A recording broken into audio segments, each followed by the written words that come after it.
pengurus daerah, dan Bapak Ibu sekalian, para guru besar dan para dosen, pemerhati hukum, maupun juga adik-adik mahasiswa ya, baik itu mahasiswa S1, S2, S3 yang hadir di dalam diskusi ini, termasuk juga teman-teman media yang saya hormati. Jadi diskusi ini memang kita ambil tema itu berkaitan dengan apa yang menjadi kondisi aktual yang sedang terjadi. Ini kan diawali oleh pernyataan Presiden bahwa Presiden boleh berkampanye dan boleh memihak. Akibat dan dampak dari pernyataan itu tentunya menjadi efek domino dalam diskusi-diskusi ketatanegaraan, baik itu di kampus-kampus, kemudian di forum-forum FGD, seminar, maupun juga di media-media massa, maupun juga media-media televisi. Bahkan pernyataan itu juga masuk sampai warung-warung kopi. Nah, ini sebenarnya kalau kita lihat dalam konteks apa yang menjadi pernyataan Presiden itu, memang sempat kemudian Presiden menyampaikan dengan dasar pasal 281 dan pasal 299 Undang-Undang Pemilu.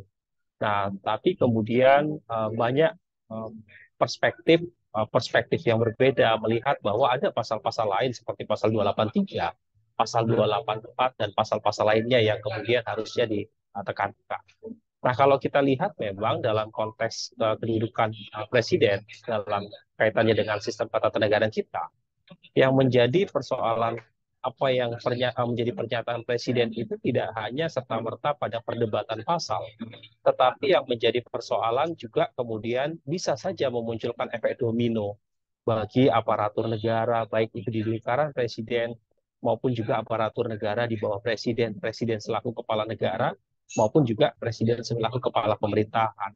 Nah, oleh sebab itu efek domino yang dimaksud adalah bagaimana pengaruh itu kemudian mengarah kepada aparatur-aparatur lain yang sedianya aparatur-aparatur negara yang misalnya dalam konteks aturan itu dia harus bersikap netral, bisa saja dengan pernyataan-pernyataan semacam ini ditafsirkan yang berbeda. Nah, oleh sebab itu kalau kita lihat memang di dalam Undang-Undang Pemilu, setidaknya itu memang terlihat ada tiga klasifikasi dalam konteks itu. Pasal 281 menekankan pada keikutsertaan, diikutsertakan. Kemudian pasal 283, 284 itu bicara soal larangan untuk menguntungkan salah satu para pihak, dan pasal 299 sampai 301 itu menekankan pada bagaimana ketika hak berkampanye Presiden dalam kaitannya juga ketika dirinya maju dan sebagainya. Nah, diskursus seperti ini menjadi penting untuk kemudian ditangkap oleh para akademisi-akademisi dan kemudian khususnya APHTN Han yang telah melakukan diskusi-diskusi selama ini, dan ini adalah webinar series yang ke-6. Nah, webinar series ini dimaksudkan memang untuk melihat kondisi-kondisi faktual, kondisi-kondisi ketatanegaraan yang memang kita harus diskusikan supaya apa yang menjadi persoalan-persoalan isu-isu ketatanegaraan itu bisa dipahami dengan baik oleh masyarakat. Sehingga dalam konteks ini maka menjadi penting diskusi mendudukkan bagaimana sih sebenarnya peran Presiden dalam perspektif ketatanegaraan dan juga perbandingan.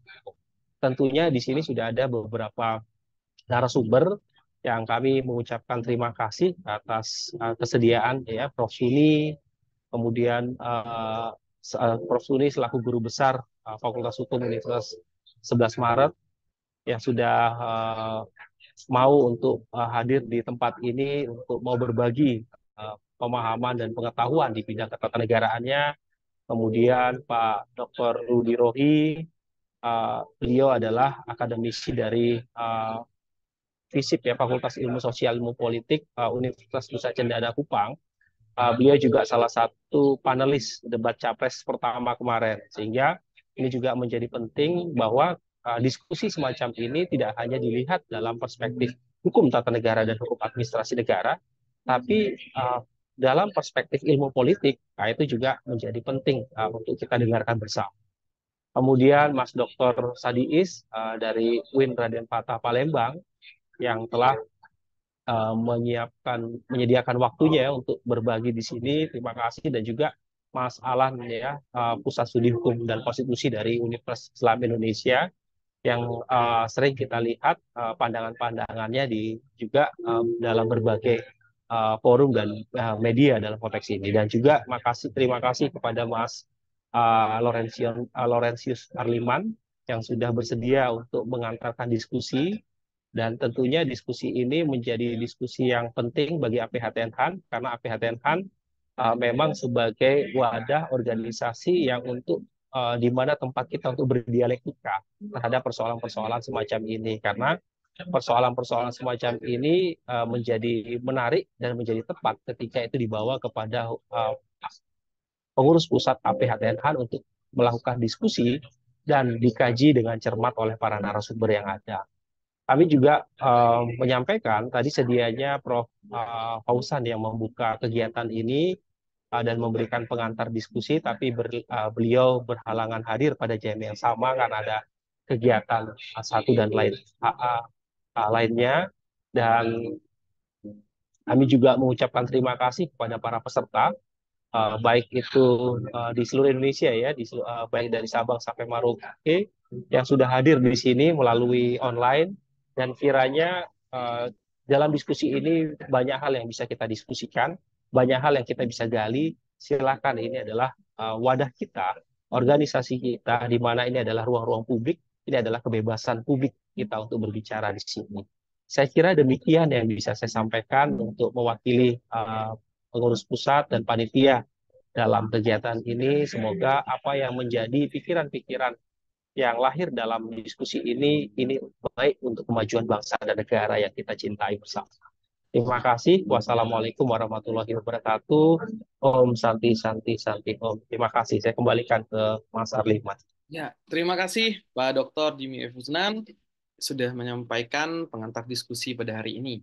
Oke, selanjutnya kita akan memulai sesi webinar kita, tapi terlebih dahulu saya akan menyapa satu persatu narasumber kita. Izinkan saya menyapa Ibunda Profesor Dr. Suni Umul Firdaus SAMH, Guru Besar Hukum Tata Negara Fakultas Hukum Universitas Negeri 11 Maret. Halo, Bunda Prof. Ya, selamat siang Pak Dr. Laurentius. Apa kabar? Dalam keadaan sehat, Prof. Semoga Prof dalam keadaan sehat juga, Prof ya. Iya, amin, amin. Oke, baik.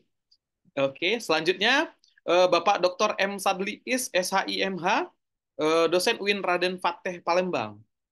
Siap, Pak Dokter. Sehat, Pak ya? Alhamdulillah sehat. Pak Dokter sehat ya? Siap, sehat, Pak. Ya. Oke, baik. Selanjutnya kepada Bapak Dr. Rudi Rohi, SHMSI, Akademisi FISIP Universitas Nusa Cendana. Sehat, Bapak? Hadir?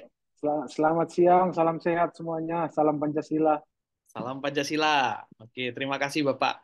Oke, selanjutnya kepada Bapak Alan Facan Gani Wardana, SHMH, dari PSHK Eva Universitas Islam Indonesia Yogyakarta. Siap, Mas Dr. Laurentius. Oke, terima kasih Pak Alan. Oke, baik.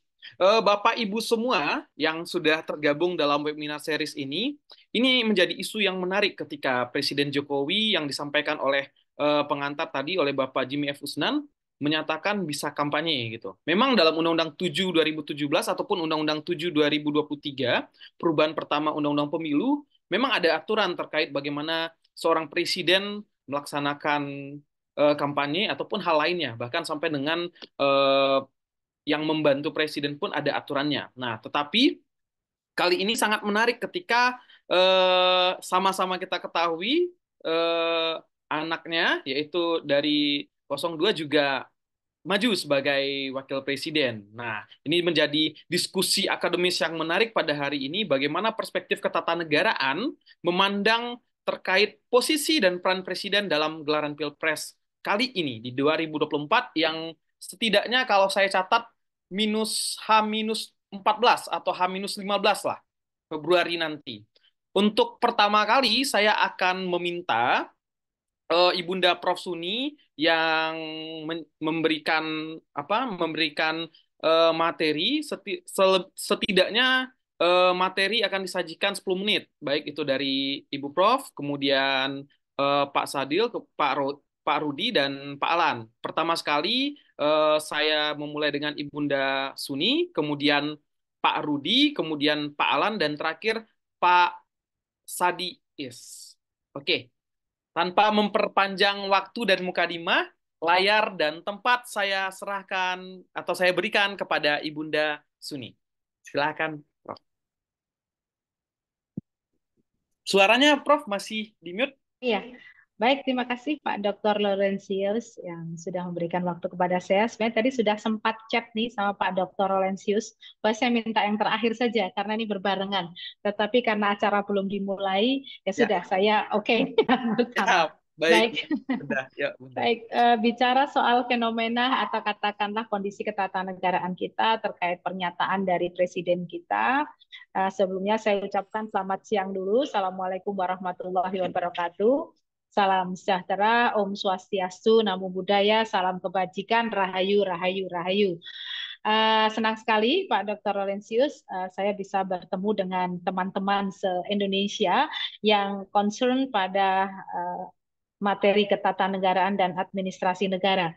Ada beberapa hal yang mungkin menurut pendapat saya atau opini saya terkait dengan persoalan statement Presiden Republik Indonesia tentang kampanye yang boleh dilakukan oleh Presiden. Tadi Pak Dr. Laurentius sudah menyampaikan bahwa Presiden secara regulatif itu dimungkinkan untuk melakukan kampanye, kan begitu, diperbolehkan secara regulasi. Namun bagaimana kita memberikan opini terkait konteks yang disampaikan oleh Pak Presiden Republik Indonesia. Jadi kalau kita berbicara tentang persoalan kampanye ini, kita bisa melihat dari 3 sudut pandang. Jadi kalau kebetulan kita di hukum tata negara, apabila kita juga tengah menekuni tentang penyusunan produk hukum di Indonesia atau pembentukan peraturan perundang-undangan, sebuah produk hukum itu juga dikeluarkan dengan 3 landasan yang sangat esensial. Yang pertama adalah landasan filosofis, kemudian landasan empiris, dan tentu saja yang terakhir adalah landasan yuridis. Kita kembali ke persoalan kampanye. Jadi kalau kita bicara soal kampanye, kita masuk pada sebuah definisi yang sudah dikonstruksikan oleh undang-undang. Jadi Undang-Undang Nomor 7 Tahun 2017 yang juga sudah diturunkan di dalam PKPU, peraturan KPU ya tentang kampanye itu disebutkan bahwa kampanye pemilu yang selanjutnya disebut kampanye adalah kegiatan peserta pemilu atau pihak lain yang ditunjuk oleh peserta pemilu yang meyakinkan pemilih dengan menawarkan visi, misi, program, dan garing atau citra diri peserta pemilu. Jadi ada unsur-unsur yang mesti dipenuhi untuk kita menyatakan bahwa telah terjadi atau ada suatu kegiatan itu disebut sebagai kampanye pemilu. Yang pertama unsurnya itu ada peserta pemilu. Kemudian yang kedua adalah kegiatan yang dilakukan oleh pihak lain yang ditunjuk oleh peserta pemilu. Jadi kegiatan yang disebut dengan kampanye pemilu ini adalah sebuah kegiatan yang dilaksanakan oleh peserta pemilu atau pihak lain yang ditunjuk oleh peserta pemilu. Nah, ditunjuk oleh peserta pemilu ini tidak sembarang tunjuk. Mereka akan buat sebuah kepanitiaan itu dan atau sebuah tim begitu, dan nama-nama itu diberikan kepada KPU. Di mana kegiatan yang dilakukan oleh peserta pemilu atau pihak lain yang ditunjuk oleh peserta pemilu ini mempunyai tugas untuk meyakinkan pemilih dengan menawarkan visi, misi, program atau dan garing atau citra diri dari peserta pemilu. Jadi kalau kegiatan itu tidak dalam konteks meyakinkan pemilih dengan menawarkan visi, misi, program, atau citra diri peserta pemilu, maka konteks kampanye pemilu ini tidak muncul atau katakanlah tidak memenuhi unsurnya. Itu kita bicara persoalan kampanye dulu. Nah, sekarang kita berbicara mengenai persoalan landasan filosofis di balik presiden ini boleh berkampanye di Indonesia. Mungkin ini akan sangat berkaitan dengan pemahaman bahwa presiden ini merupakan sosok politik. Selain sosok politik, kita mengetahui bahwa presiden ini juga sebagai sosok administratif. Jadi presiden itu merupakan sosok politik, tidak hanya administratif. Maka dalam demokrasi, pemimpin suatu negara ini sering memiliki afiliasi politik dan dianggap sebagai figur sentral dalam politik negara. Mereka memiliki hak untuk berpartisipasi dalam proses politik, termasuk juga berkampanye. Selama mereka mematuhi aturan yang ada, di mana aturan yang ada itu salah satu di antaranya adalah tidak menggunakan fasilitas negara dan lain-lain lah. Nah, ini landasan filosofisnya. Kemudian landasan empiris, bahwa yang memungkinkan presiden berkampanye di Indonesia ini kan terkait dengan aturan yang ada di dalam Undang-Undang Pemilu, di mana menurut aturan ini presiden dan menteri dibolehkan untuk berkampanye. Nah, ini didasarkan pada pemahaman bahwa presiden dan menteri adalah pejabat publik sekaligus pejabat politik, sehingga mereka memiliki hak untuk berpartisipasi dalam kegiatan politik termasuk kampanye. Namun yang hal penting yang mesti disadari bersama bahwa walaupun mereka ini berkampanye, tentu saja mereka tidak boleh menggunakan fasilitas negara untuk kegiatan kampanye tersebut. Sekarang kita mulai bedah dengan satu definisi kampanye tadi. Presiden, apakah presiden dapat melakukan kegiatan kampanye pemilu?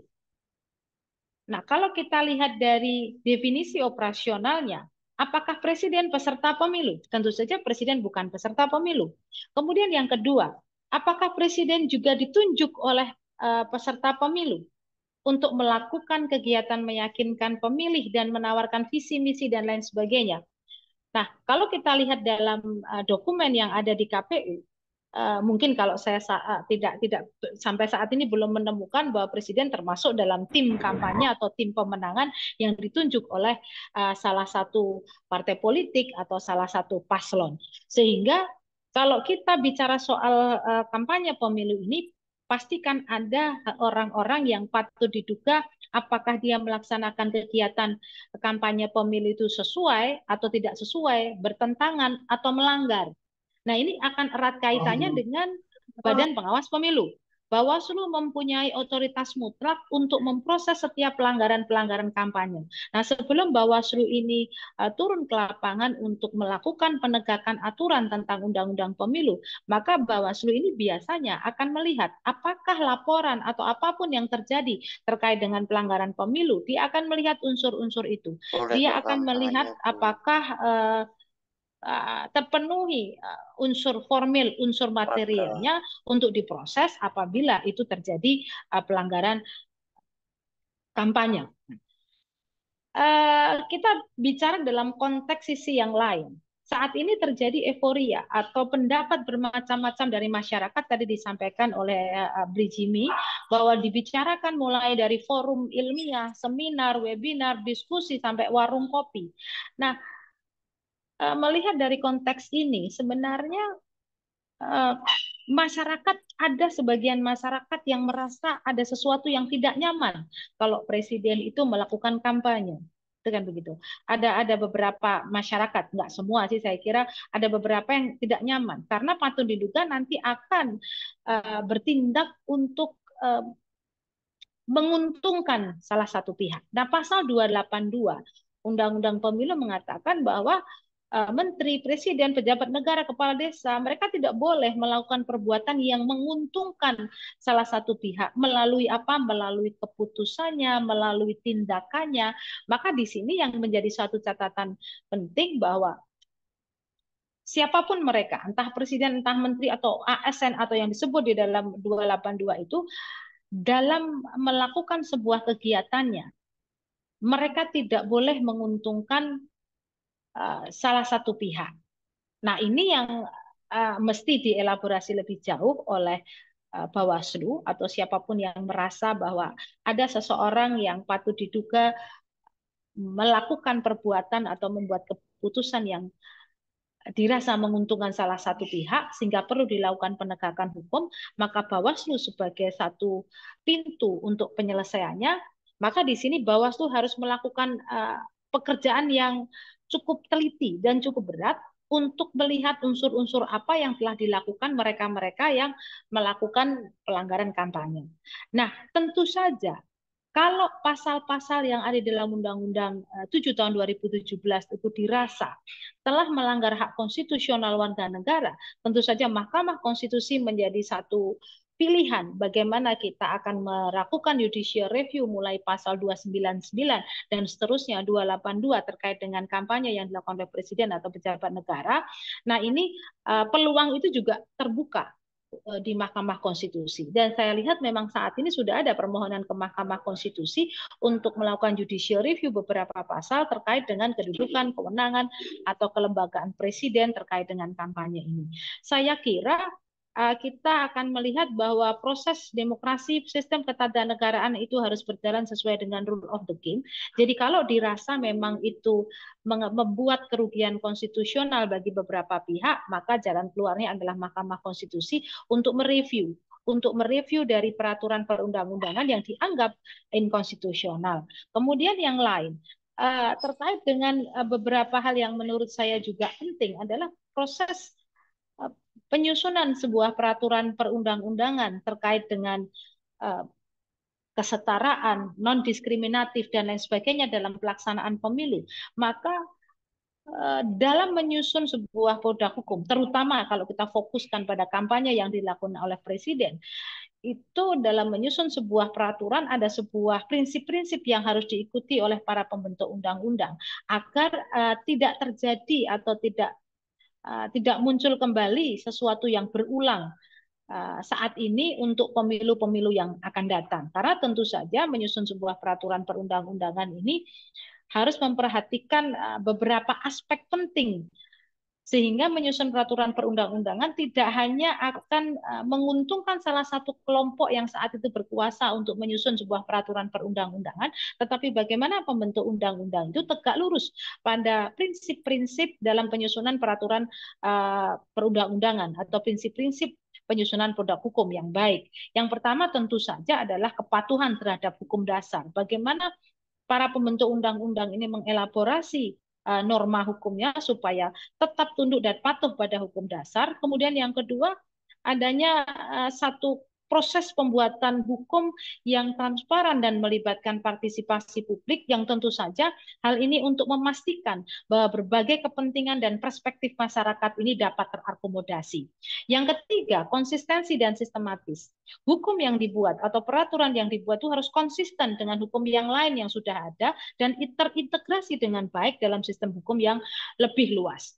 Dan yang keempat, tentu saja prinsip efektivitas hukum, kepastian hukum, dan responsivitas itu juga menjadi suatu catatan penting yang mesti diberikan garis merah untuk pembentuk undang-undang. Karena responsivitas ini tentu saja menjadi suatu hal yang membuat nyaman masyarakat bahwa hukum itu harus responsif terhadap perubahan sosial, ekonomi, dan politik. Sehingga hal ini memungkinkan hukum itu tetap relevan sesuai dengan kebutuhan masyarakat. Dan yang terakhir selanjutnya adalah persoalan akuntabilitas dan proporsionalitas. Jadi hukum atau produk hukum ini sebaiknya proporsional terhadap tujuan yang hendak dicapai. Artinya hukum ini tidak boleh berat atau memberatkan salah satu pihak tanpa alasan yang jelas. Dan ternyata masih satu lagi mungkin bisa ditambahkan persoalan efisiensi, bahwa proses pembuatan hukum memang harus efisien, tidak membuang waktu dan sumber daya. Seringkali kita berdebat untuk hal-hal yang karena kita ingin menginginkan apa yang menjadi keinginan kelompok tertentu, golongan tertentu itu masuk. Padahal sebenarnya kalau kita sudah heavy pada kelompok tertentu, maka hukum ini akan bisa jadi di suatu saat kelak di kemudian hari ini justru akan memberatkan bagi mereka-mereka yang waktu itu menyusun dengan harapan akan memberikan kemudahan pada kelompok tertentu. Nah, saya kira itu saja yang mungkin bisa saya sampaikan singkat, mungkin bisa diberikan tanggapan atau pendapat lain yang berbeda, saya kira itu tidak masalah, namun sedikit pemantik atau mungkin sedikit pendapat saya terkait dengan bagaimana presiden itu bisa berkampanye dari 3 perspektif, mulai dari filosofis, empiris, dan yuridis. Terima kasih Pak Dr. Laurentius. Saya mohon maaf. Selamat siang. Assalamualaikum warahmatullahi wabarakatuh. Ya, waalaikumsalam warahmatullahi wabarakatuh. Terima kasih banyak Bunda Prof atas materi yang telah disampaikan. Oke, selanjutnya kepada Bapak Dr. Rudi Rohi, waktu dan layar kami persilakan. Baik, terima kasih Bung Lawrence. Salam sehat untuk kita semua. Selamat siang. Salam Pancasila. Saya kira tadi Prof. Suni sudah dengan singkat tapi padat sekali ya menyampaikan materi dan cukup lengkap. Saya hanya menambahkan beberapa hal dari mungkin dari aspek politik saja, dan saya hanya akan melihat beberapa hal yang mungkin pendek-pendek juga, tapi semoga bisa jadi pemantik diskusi. Beberapa hal itu saya kira bisa saya rangkum dalam 4 outline ya. Yang pertama, saya ingin ajak teman-teman untuk melihat kembali sebenarnya presiden itu siapa sih. Yang kedua, kemudian peran dan tanggung jawab presiden itu seperti apa. Lalu seberapa besar kekuasaannya, dan kemudian bagaimana presiden itu mempertanggungjawabkan peran dan tanggung jawabnya dalam posisinya sebagai presiden. Nah, tadi sudah disinggung bahwa kalau kita bicara secara secara filosofis, sosiologis dan yuridis, kita tahu persis bahwa presiden kemudian sekaligus memegang 2 peran penting dan tanggung jawab penting, yaitu sebagai kepala pemerintahan dan kepala negara. Nah, sebagai kepala pemerintahan dan kepala negara, pada diri presiden itu kemudian melekat kekuasaan eksekutif dan kekuasaan asli, yang saya kira kalau kekuasaan asli itu dia sifatnya laten, jadi tidak akan muncul pada keadaan-keadaan atau situasi yang normal. Dia akan muncul justru pada situasi yang dianggap tidak normal. Nah, meskipun begitu, saya kira saya ingin menggarisbawahi lagi sedikit bahwa dalam konteks keindonesiaan, saya kira kalau bicara tentang aturan main bernegara, berbangsa dan bernegara, dalam hal ini kita bicara tentang peran dan tanggung jawab presiden, maka aspek yang kita harus lihat, saya kira saya bisa tambahkan misalnya gini, ada kalau tadi sudah disebutkan 3, saya tambahkan untuk menggandeng ketiga aspek itu. Yang pertama itu filosofis, kita tidak boleh lupa akan akar-akar historis juga. Jadi pada aspek yang pertama kita juga harus lihat aspek filosofi historis, bahwa dalam falsafah dan sejarah bangsa ini dan negara ini berdiri, kita punya pengalaman-pengalaman dan nilai-nilai filosofis yang memang kita ingin menguatkan posisi presiden, tetapi pada saat yang sama kita ingin dari pengalaman sejarah kita ingin membatasi kekuasaan presiden itu sehingga tidak kemudian melebar kemana-mana dan kemudian tidak terbataskan. Kira-kira begitu. Yang kedua, dalam konteks sosiologis empiris hari ini, saya tambahkan sosiologis empiris itu, bahwa ada kebutuhan bangsa ini untuk memasuki pematangan demokrasi, yang mana kita telah bersepakat bahwa kita menuju ke konsolidasi demokrasi atau pematangan pendalaman demokrasi itu dengan pintu masuknya adalah demokrasi proseduralistik atau demokrasi elektoral. Karena itu pemilu itu menjadi pintu atau gerbang yang sangat penting yang menentukan apakah kemudian kita akan bisa masuk dalam pendalaman atau pematangan demokrasi atau justru mengalami gelombang balik gitu. Dan yang ketiga saya kira aspek yuridis politis.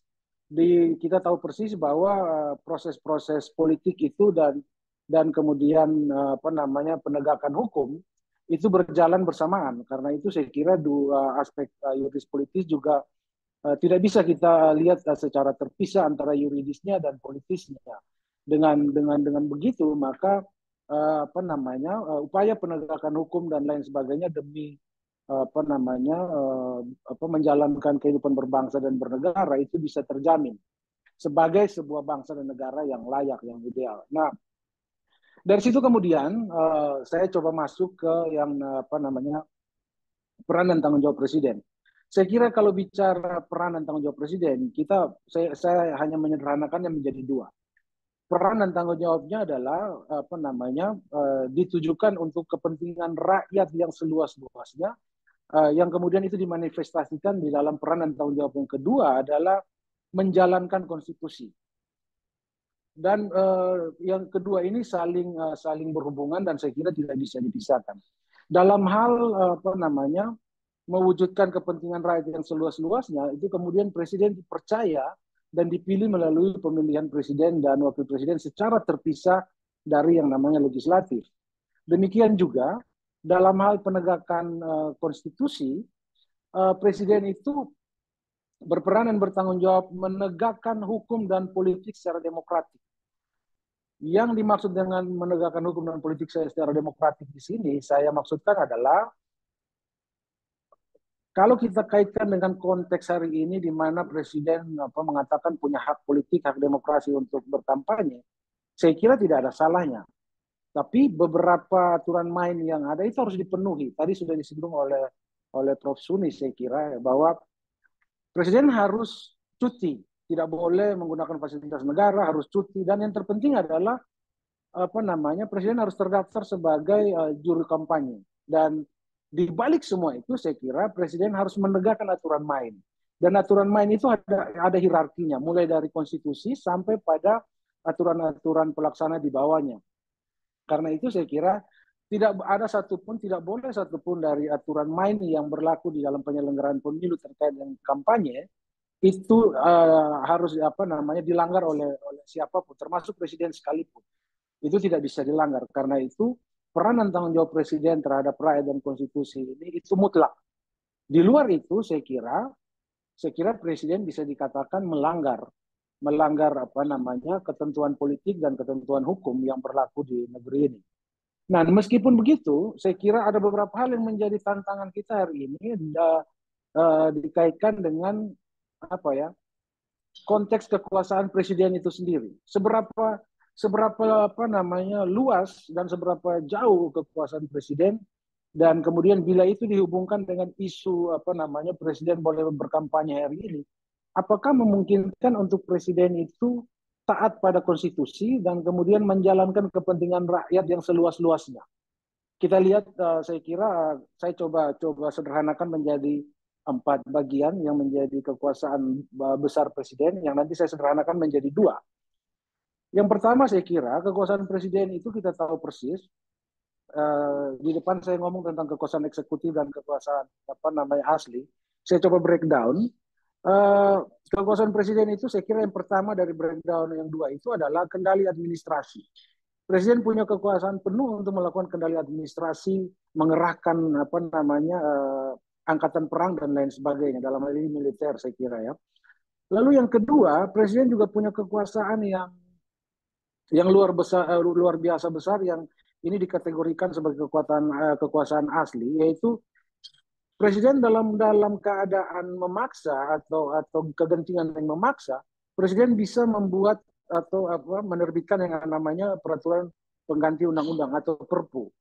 Pada saat yang sama juga presiden itu memiliki kekuasaan untuk memberikan gerasi, memberikan amnesti dan abolisi, dan ini kekuasaan asli yang kalau disalahgunakan itu bisa menciptakan penyelewengan dalam politik dan demokrasi.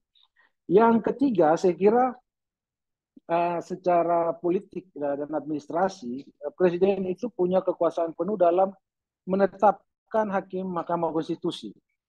Dan saya sengaja taruh ini di sini karena dalam konteks hari ini Mahkamah Konstitusi itu menjadi sebuah isu yang menarik, karena atas nama kekuasaan kemudian Mahkamah Konstitusi itu bisa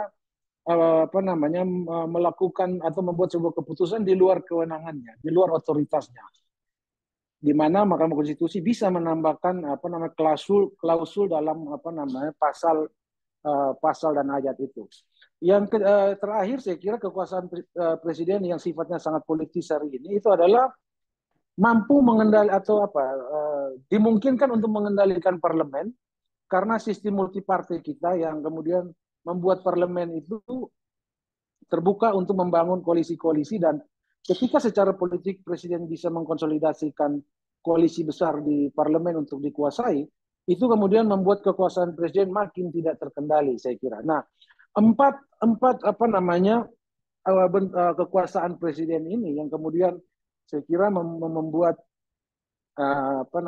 potensi untuk melanggar konstitusi itu menjadi sangat besar kalau misalnya individu atau kehendak baik dari sang individu presiden itu kemudian tidak bisa dijalankan. Kita tahu persis bahwa di dalam bernegara itu ada 4 aspek penting juga yang lain, 4 hal penting yang lain yang tidak bisa kita abaikan, yaitu aspek kita bicara tentang sistem, kita bicara tentang institusi itu sendiri, dan kita bicara tentang pelembagaan nilai-nilai, dan yang terakhir adalah kita bicara tentang individu dari yang bersangkutan. Dan kalau kita bicara tentang 3 hal yang pertama, saya kira kita sudah punya semua infrastrukturnya. Tinggal yang terakhir kita bicara tentang individu atau kehendak baik dari individu yang kita sebut presiden. Itu yang hari ini perlu kita pertanyakan. Mengingat hari ini isu berkembang di mana-mana terjadi pelanggaran kode etik, dan kalau kita bicara kode etik, ini kan berhubungan bukan hanya dengan norma-norma yang sudah ada, tapi juga berhubungan dengan bagaimana kehendak baik seorang individu yang memegang jabatan politik sekaligus jabatan administrasi. Ketika kehendak baik tidak ada dan dengan kekuasaan yang sebesar yang saya katakan tadi, maka saya kira sistem institusi dan nilai-nilai yang kita tetapkan itu akan sulit untuk kita tegakkan. Nah, dalam konteks itu saya kira presiden hari ini yang mestinya kalau kita dalam sistem presidensial itu ada pemisahan kekuasaan secara tegas. Kalau kita lihat dalam sistem tata negara kita kan pemisahannya itu legislatif, yudikatif, dan eksekutif. Saya coba menyederhanakan menjadi 2.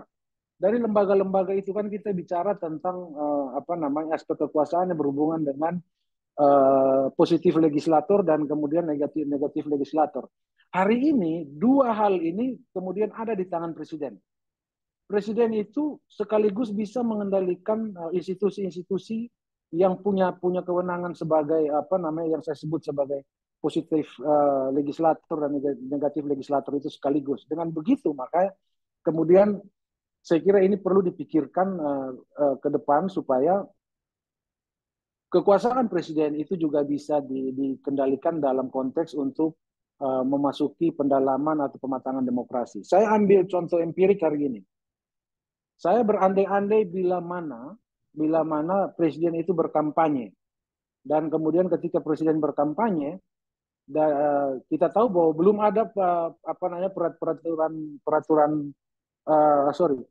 kita tahu bahwa presiden hari ini kita sama-sama belum mendapatkan informasi apakah dia sudah terdaftar sebagai juru kampanye salah satu paslon atau partai tertentu di KPU atau belum. Tapi kalau misalnya presiden berkampanye, walaupun dia sudah terdaftar, saya kira untuk aspek posisi presiden sebagai kepala negara ini perlu dipertanyakan. Karena ketika sebagai kepala negara dia ikut berkampanye, ini ada kepentingan rakyat yang luas yang kemudian dipertaruhkan di sana. Dan kalaupun misalnya dia belum terdaftar sebagai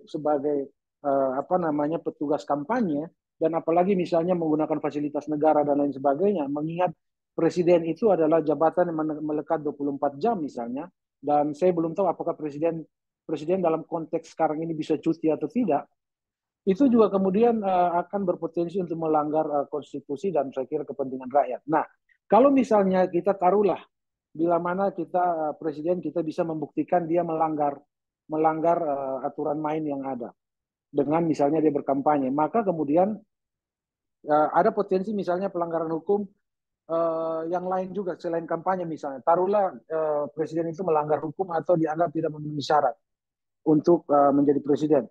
Maka DPR itu bisa kemudian kepada MPR kemudian mengajukan permintaan impeachment, saya kira ya. Tetapi kita harus tahu bahwa permintaan impeachment ini harus lewat MPR diajukan ke Mahkamah Konstitusi untuk memeriksa, mengadili dan memutuskan tindakan yang dilakukan oleh presiden. Dan kemudian Mahkamah Konstitusi lah yang memutuskan apakah impeachment atau pemaksulan itu masuk dalam kategori termaksulkan atau tidak termaksulkan, kan kira-kira begitu.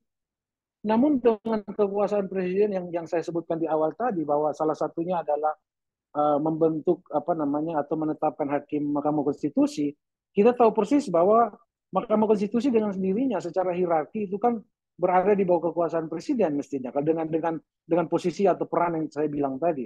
Maka agak sulit saya kira secara empirik untuk mengatakan kemudian apa namanya presiden dapat dimaksudkan.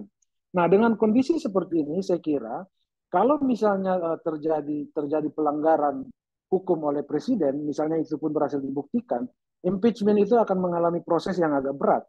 Dan saya kira kalau jalan yang paling mungkin adalah sekali lagi kita akan seperti di tahun 1998, itu adalah melalui people power. Kenapa saya katakan demikian? Karena kepentingan rakyat yang luas itu kemudian terabaikan. Apalagi kita tahu bahwa seorang presiden, dia sebagai kepala pemerintahan, taruhlah dia kemudian berada dalam gerbong kekuasaan dari apa namanya gerbong-gerbong kekuasaan yang mendukungnya. Tetapi sebagai seorang kepala negara, dia menjadi pimpinan atau kepala bagi semua kekuatan yang mendukung maupun tidak mendukung seluruh lapisan rakyat Indonesia. Dengan begitu maka kepentingan rakyat Indonesia yang luas ini itu harus dikedepankan. Nah, dengan begitu saya kira dalam konteks presiden berkampanye maupun keberpihakan politik presiden pada pemilu kali ini itu juga memperhatikan beberapa hal yang saya sampaikan ini. Itu saya kira uraian pendek yang bisa saya sampaikan sebagai pemantik diskusi. Terima kasih, saya kembalikan ke Bung Loren. Oke, terima kasih Pak Rudi atas pemaparannya. Oke, sangat menarik apa yang disampaikan Pak Rudi dari aspek politiknya. Oke, selanjutnya kepada Pak Alan Facan, waktu dan layar saya persilahkan, dan terakhir nanti kepada Pak Satri. Baik, terima kasih Pak Moderator Dr. Laurentius, yang saya hormati Pak Jimmy Usfunan yang telah mengundang ya acara webinar pada siang hari ini, dan senior-senior yang saya hormati Prof. Suni, kemudian Pak Dr. M. Sadiis, kemudian Pak Dr. Rudi yang juga saya hormati. Izin untuk berbagi pandangan ya pada siang hari ini. Tadi saya belajar banyak oleh Pak Dr. Rudi dan juga Prof. Suni. Ini harusnya saya yang terakhir, ini harusnya Pak Sadiis dulu ini. Siap. Izin Pak, kita juga menyapa ada Prof. Galang Asmara. Oh ya, ada Prof. Galang. Prof, sehat-sehat Prof. Baik, izin saya untuk share screen. Baik, baik. Sudah kelihatan? Sudah Pak, sudah. Namun ya, baik. Eh, saya akan menyoroti beberapa hal terkait dengan kaitannya dengan presiden kampanye itu etis apa tidak gitu ya. Saya akan mengawali dari beberapa aturan ya yang kemarin sempat rame dan kemudian diperbincangkan. Misalkan kemarin di pasal 299 itu ya yang ditunjuk-tunjuk oleh presiden ketika memberikan klarifikasi itu disampaikan melalui pasal 299 presiden dan wakil presiden ini mempunyai hak melaksanakan kampanye. Namun jika dikaitkan dengan pasal 300 ini sebenarnya ada kewajiban ya yang juga ini lebih penting. Pasal 300 itu menguraikan ya, selama melaksanakan kampanye, presiden dan wakil presiden wajib mempertahankan keberlangsungan tugas penyelenggaraan negara dan penyelenggaraan pemerintahan daerah. Nah, ini kita harus cermat ya. Artinya ketika kita membaca pasal 299, tentu harus juga dihubungkan dengan pasal 300 dan pasal-pasal yang ada di bawahnya. Karena pasal 299 sampai dengan pasal 300 ya, terutama 304 itu masih menjadi bagian dari bagian ke-8 gitu ya. Yang subbabnya itu berkaitan dengan kampanye pemilu oleh presiden dan wakil presiden. Maka yang ingin saya sampaikan di sini yaitu adalah kita harus cermat terhadap hak dan kewajiban presiden. Ini ya. Nah, kalau kita berbicara antara hak dan kewajiban mana yang harus didahulukan, jelas kewajiban itu harus didahulukan. Ya, apalagi presiden telah disumpah ya untuk setia dan kemudian melayani rakyat ya. Ini harus diutamakan. Makanya kemudian di pasal 300 itu kan bunyinya adalah selama melaksanakan kampanye presiden wajib memperhatikan keberlangsungan tugas penyelenggaraan negara. Kenapa kemudian ada kata wajib? Hal ini karena penyelenggaraan negara, terutama penyelenggaraan pemerintahan, itu membutuhkan konsentrasi yang cukup besar ya dari semua sektor ya. Apalagi kalau kita melihat banyak isu-isu strategis, isu-isu yang memang harus direspon oleh pemerintah. Sehingga agenda-agenda kenegaraan, agenda-agenda pemerintahan jika kemudian ditinggal untuk kampanye gitu ya. Ya ini memang hak ya, tetapi kan kewajiban ini prinsipnya harus diutamakan terlebih dahulu. Apakah kemudian tugas-tugas pemerintahan, tugas-tugas penyelenggaraan negara itu sudah selesai atau belum? Atau misalkan masih ada problem. Selama kemudian hal ini belum bisa dijawab dan bisa diselesaikan, saya kira kampanye itu ini ya bolehnya presiden kampanye itu perlu kemudian dipikirkan ulang ya, kalaupun itu sudah diucapkan. Kenapa? Karena sekali lagi yang pertama kita harus cermat ya, ada hak dan kewajiban. Kewajiban itu tentu harus didahulukan apalagi berkaitan dengan masalah penyelenggaraan negara. Kemudian contoh ini ya, saya mengambil dua negara saja, sebenarnya banyak sekali ya. Misalkan di dalam konstitusi Prancis ya di pasal 5 itu kan juga menegaskan ya bahwa presiden itu harus memastikan agar pelayanan publik itu dapat dijaga keberlangsungannya. Ini ya di pasal 5 konstitusi Prancis. Kemudian di konstitusi Korea Selatan gitu ya di pasal 66 ayat 2 ini juga sama ditegaskan bahwa yang namanya presiden itu bertanggung jawab ya terutama kaitannya dengan keberlangsungan negara, keberlangsungan penyelenggaraan negara. Hal ini membuktikan bahwa memang tugas untuk menjadi presiden itu tanggung jawabnya sangat besar sekali. Kewajiban-kewajiban untuk melaksanakan penyelenggaraan negara dan pemerintahan itu harus dituntaskan terlebih dahulu sebelum kemudian berbicara mengenai hak terutama adalah hak kampanye. Bagaimana kemudian di Indonesia? Di Indonesia itu di pasal 4 ayat 1 dan ayat 2 ini nggak bisa dibaca terpisah gitu ya. Di pasal 4 ayat 1 itu ditegaskan presiden memegang kekuasaan pemerintahan. Kemudian di pasal 4 ayat 2 ditegaskan dalam melakukan kewajibannya presiden dibantu oleh satu orang wakil presiden. Ini kan menandakan bahwa tugas penyelenggaraan negara, tugas presiden itu sangat kompleks sehingga sampai-sampai kemudian harus dibantu gitu ya. Dibantu oleh satu orang wakil presiden. Kalau di konstitusi pembantu presiden selain wapres disebutkan ada menteri-menteri negara gitu ya. Yang tidak disebutkan dalam konstitusi kan ada banyak. Ada wakil menteri yang disebutkan dalam Undang-Undang Kementerian Negara, ada staf sus presiden, ada utusan khusus, belum kemudian ada lembaga-lembaga pemerintah non kementerian dan lain sebagainya.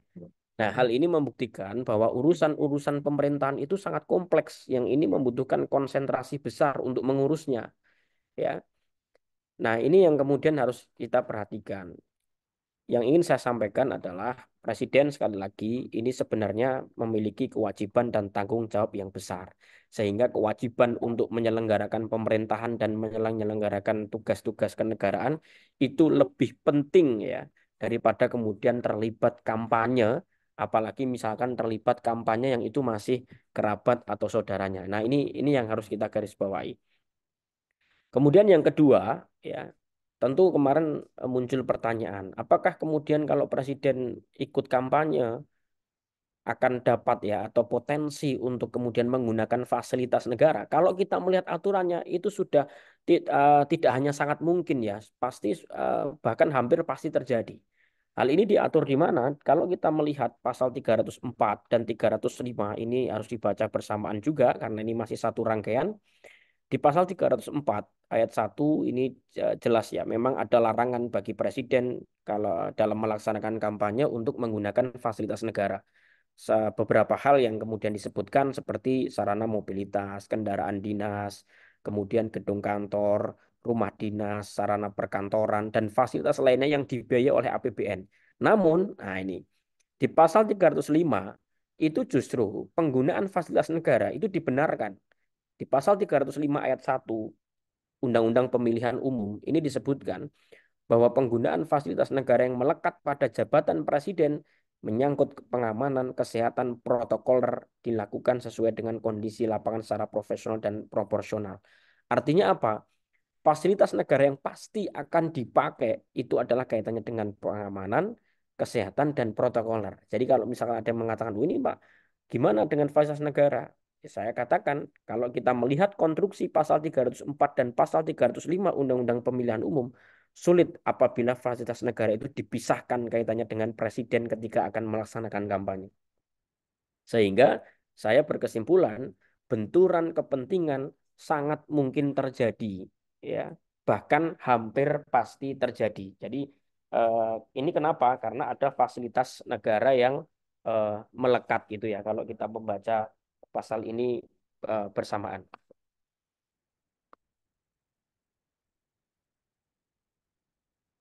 Moderator sebentar, saya tak ini ya, ambil charger dulu sebentar. Ini mau mati ini.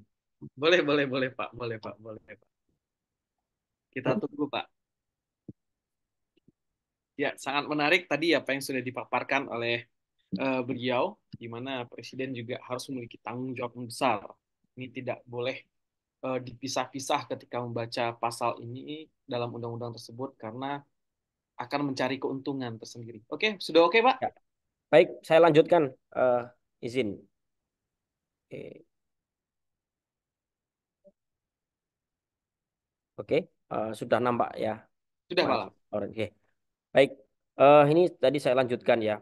Tadi dengan komparasi eh, dua negara saja, sebenarnya banyak sekali kalau mau dikomparasi ya. Tetapi eh, negara-negara yang kemudian memiliki komitmen besar agar presiden itu bertanggung jawab kaitannya dengan masalah pemerintahan, salah satunya Prancis dan kemudian Korea ini yang menegaskannya. Indonesia juga sebenarnya juga menegaskan tadi seperti yang tadi saya katakan. Maka tadi saya ke isu yang kedua. Kalau kemarin akan menggunakan fasilitas negara? Saya jawab, sudah pasti akan menggunakan fasilitas negara. Kalau kita membaca pasal 305. Ya, karena itu melekat. Nah, kalau yang lain-lain ini tipis-tipis lah ya, tipis-tipis. Ini kan masih perlu harus dibuktikan, dilacak, dan lain sebagainya. Tapi kemungkinan besar juga akan terjadi. Makanya tadi saya katakan, eh, pasti akan terjadi fasilitas negara itu digunakan. Nah, eh, saya kemudian menyoroti ini ya, terkait dengan soal etika. Terutama kita harus belajar dari sejarah ada TAP MPR nomor 6 tahun 2001 tentang etika kehidupan berbangsa. Salah satu pertimbangan munculnya TAP MPR tersebut itu adalah bahwa etika kehidupan berbangsa saat itu ya, tahun 2001 ini mengalami kemunduran yang menyebabkan krisis multidimensi. Nah, ini yang menarik ini ya. Jadi kenapa kemudian TAP MPR tentang etika kehidupan berbangsa itu muncul? Karena memang adanya kemunduran kaitannya dengan masalah etika.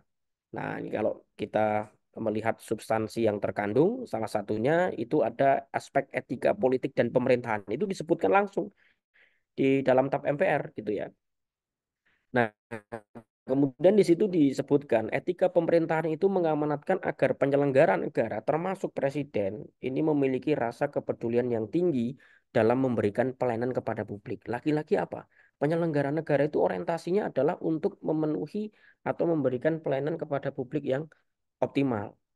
Sehingga dia harus siap mundur apabila merasa dirinya itu tidak mampu memenuhi amanah itu, gitu ya.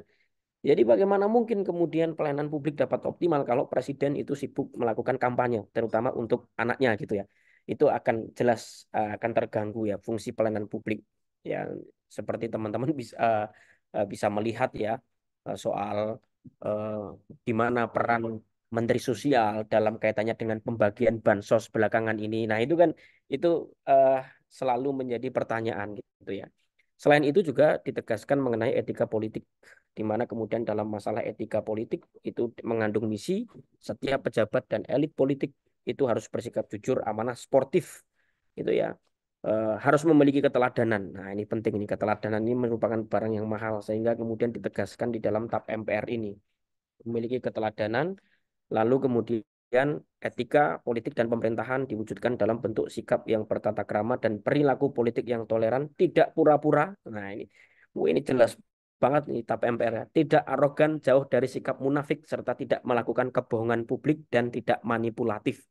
Sekaligus berbagai tindakan yang tidak terpuji lainnya. Ini sangat keras sekali sebenarnya isi dari TAP MPR ini.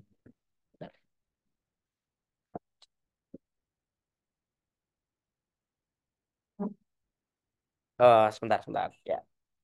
Baik, saya lanjutkan. Jadi kita bisa belajar banyak ya dari TAP MPR ini ya. Sebenarnya saya nggak tahu ya apakah Presiden, kemudian MPR, DPR itu ketika dilantik itu diwajibkan membaca TAP MPR ini apa tidak gitu ya. Kalau diwajibkan saya kira mungkin mereka akan berpikir ulang kalau melakukan sikap-sikap yang bertentangan dengan TAP MPR ini. Apakah TAP MPR itu hukum? Jelas itu hukum di bawah Undang-Undang Dasar langsung gitu ya. Dia di atas undang-undang, di bawah Undang-Undang Dasar. Kedudukannya ya sangat sangat sangat sangat tinggi gitu ya, dan kemudian harus dihormati. Makanya kemudian slide terakhir saya ada saran gitu ya. Pertama, sebaiknya presiden menaati konstitusi. Caranya gimana? Dengan berupaya keras di sisa masa jabatannya untuk melayani publik dan kerja keras menuntaskan tugas-tugas pemerintahan untuk mewujudkan kesejahteraan rakyat. Katanya tingkat kepuasan kepada pemerintah itu tinggi, bahkan mencapai hampir 80%. Saya kira itu harus diteruskan. Kalau bisa sampai dengan 100% di sisa masa jabatannya gitu. Nah, caranya gimana? Ya sudah, kerja keras. Apa yang kemudian ditunggu oleh presiden saat ini ketika masa jabatannya itu memang sudah akan habis. Selain kemudian untuk mengabdikan diri kepada masyarakat gitu ya. Ini yang pertama. Yang kedua, sebaiknya presiden menjunjung tinggi etika politik dan pemerintahan, ini sesuai dengan amanat TAP MPR, dan nah ini terutama dengan memberikan keteladan mengenai pentingnya suksesi kepemimpinan yang jujur, adil, serta demokratis, sebagaimana juga ditegaskan dalam pasal 22E Undang-Undang Dasar. Kemudian yang ketiga, relasi keluarga kelompok atau yang saya sebut dengan familikrasi, itu ya, dalam pemilu ini harus dikesampingkan. Demokrasi tentu harus dikawal dan dikuatkan, sementara familikrasi itu harus dilawan dengan berbagai upaya. Nah, ini buruk sekali ya. Musuh dari demokrasi salah satunya adalah familikrasi. Kekuasaan yang berputar-putar di keluarga gitu ya. Dan terakhir ya, seluruh elemen tentu harus berkomitmen. Ini eh, kita harus mengkaitkan juga kaitannya dengan electoral integrity ya, yang dari dulu selalu kemudian digaungkan. Nah, kalau saya mengutip eh, pendapat dari Kofi Annan dan kemudian tim gitu ya, eh, terutama tim Global Commission on Election, Democracy and Security, ada 3 indikator electoral integrity atau pemilu yang berintegritas itu dapat terwujud. Yang pertama, pemilu diselenggarakan berdasarkan prinsip demokrasi dan adanya kesetaraan politik. Yang kedua, persiapan dan pelaksanaan pemilu dilakukan secara profesional. Nah, ini yang ketiga ini yang saya bold gitu ya, adanya kepatutan dan praktek etika menuntun siklus pemilu atau electoral circle. Penting sekali. Kepatutan dan praktek etika itu adalah salah satu indikator dari electoral integrity. Satu itu hilang, maka kita tidak akan terwujud apa yang disebut dengan electoral integrity. Sehingga pemilu hanya menjadi agenda rutinitas 5 tahunan tanpa makna. Ya, kalau misalkan electoral integrity ini tidak dihadirkan. Itu dari saya, Pak Moderator. Mohon maaf, ini kalau materinya banyak kekurangan, saya banyak belajar dari senior-senior saya.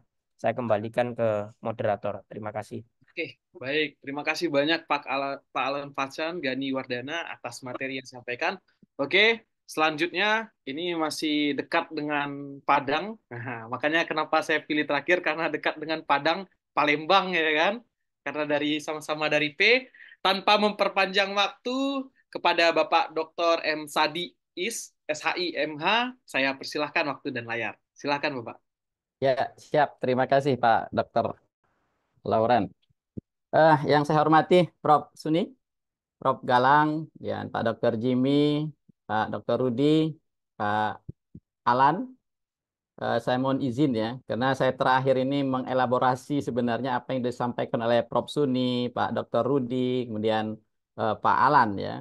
Tetapi mungkin saya punya perspektif sedikit berbeda ya. Ini dalam hal ini mungkin saya eh, menganalisis beberapa teori. Ya, tadi kalau secara filosofis Prof. Suni sudah menyampaikan ya, baik secara yuridis, sosiologis ya, kemudian Pak Dr. Rudi juga tadi sudah menyampaikan dalam perspektif politik yang sangat luar biasa. Kemudian Pak Alan memberikan dalam perspektif yuridis ya, yuridis filosofis ya kalau saya lihat. Nah, tapi saya juga mengelaborasi sebenarnya ya, tetapi saya lebih banyak mengajak berpikir ke tataran teorinya. Bapak Ibu, ya sebenarnya kalau kita lihat ya di Indonesia ini kan memang dari awal kita lihat undang-undang pemilu kita itu salah satu undang-undang yang paling bermasalah sebenarnya Bapak Ibu. Jadi kalau Bapak Ibu buka data di Google, salah satu undang-undang yang paling banyak diuji ke Mahkamah Konstitusi itu adalah undang-undang tentang pemilu. Bahkan sampai hari ini undang-undang juga ini belum tuntas sebenarnya, sehingga menimbulkan perdebatan, apalagi ada pernyataan Pak Presiden kita. Nah, makanya saya selalu mengatakan Pak Alan di Palembang, terutama dengan mahasiswa saya, Presiden kita hari ini kan ada dua. Ya, dalam hal statement yang kemarin, ketika Pak Presiden kita mengatakan bahwa apa namanya ASN, polisi, TNI, kepala daerah sampai ke Kadis itu harus netral, itu dia sebagai seorang Presiden Republik Indonesia. Tetapi ketika dia mengatakan pada tanggal 24 Januari kemarin bahwa seorang presiden itu boleh berpolitik, boleh berpihak atau boleh berkampanye, dia itu sebagai seorang Jokowi.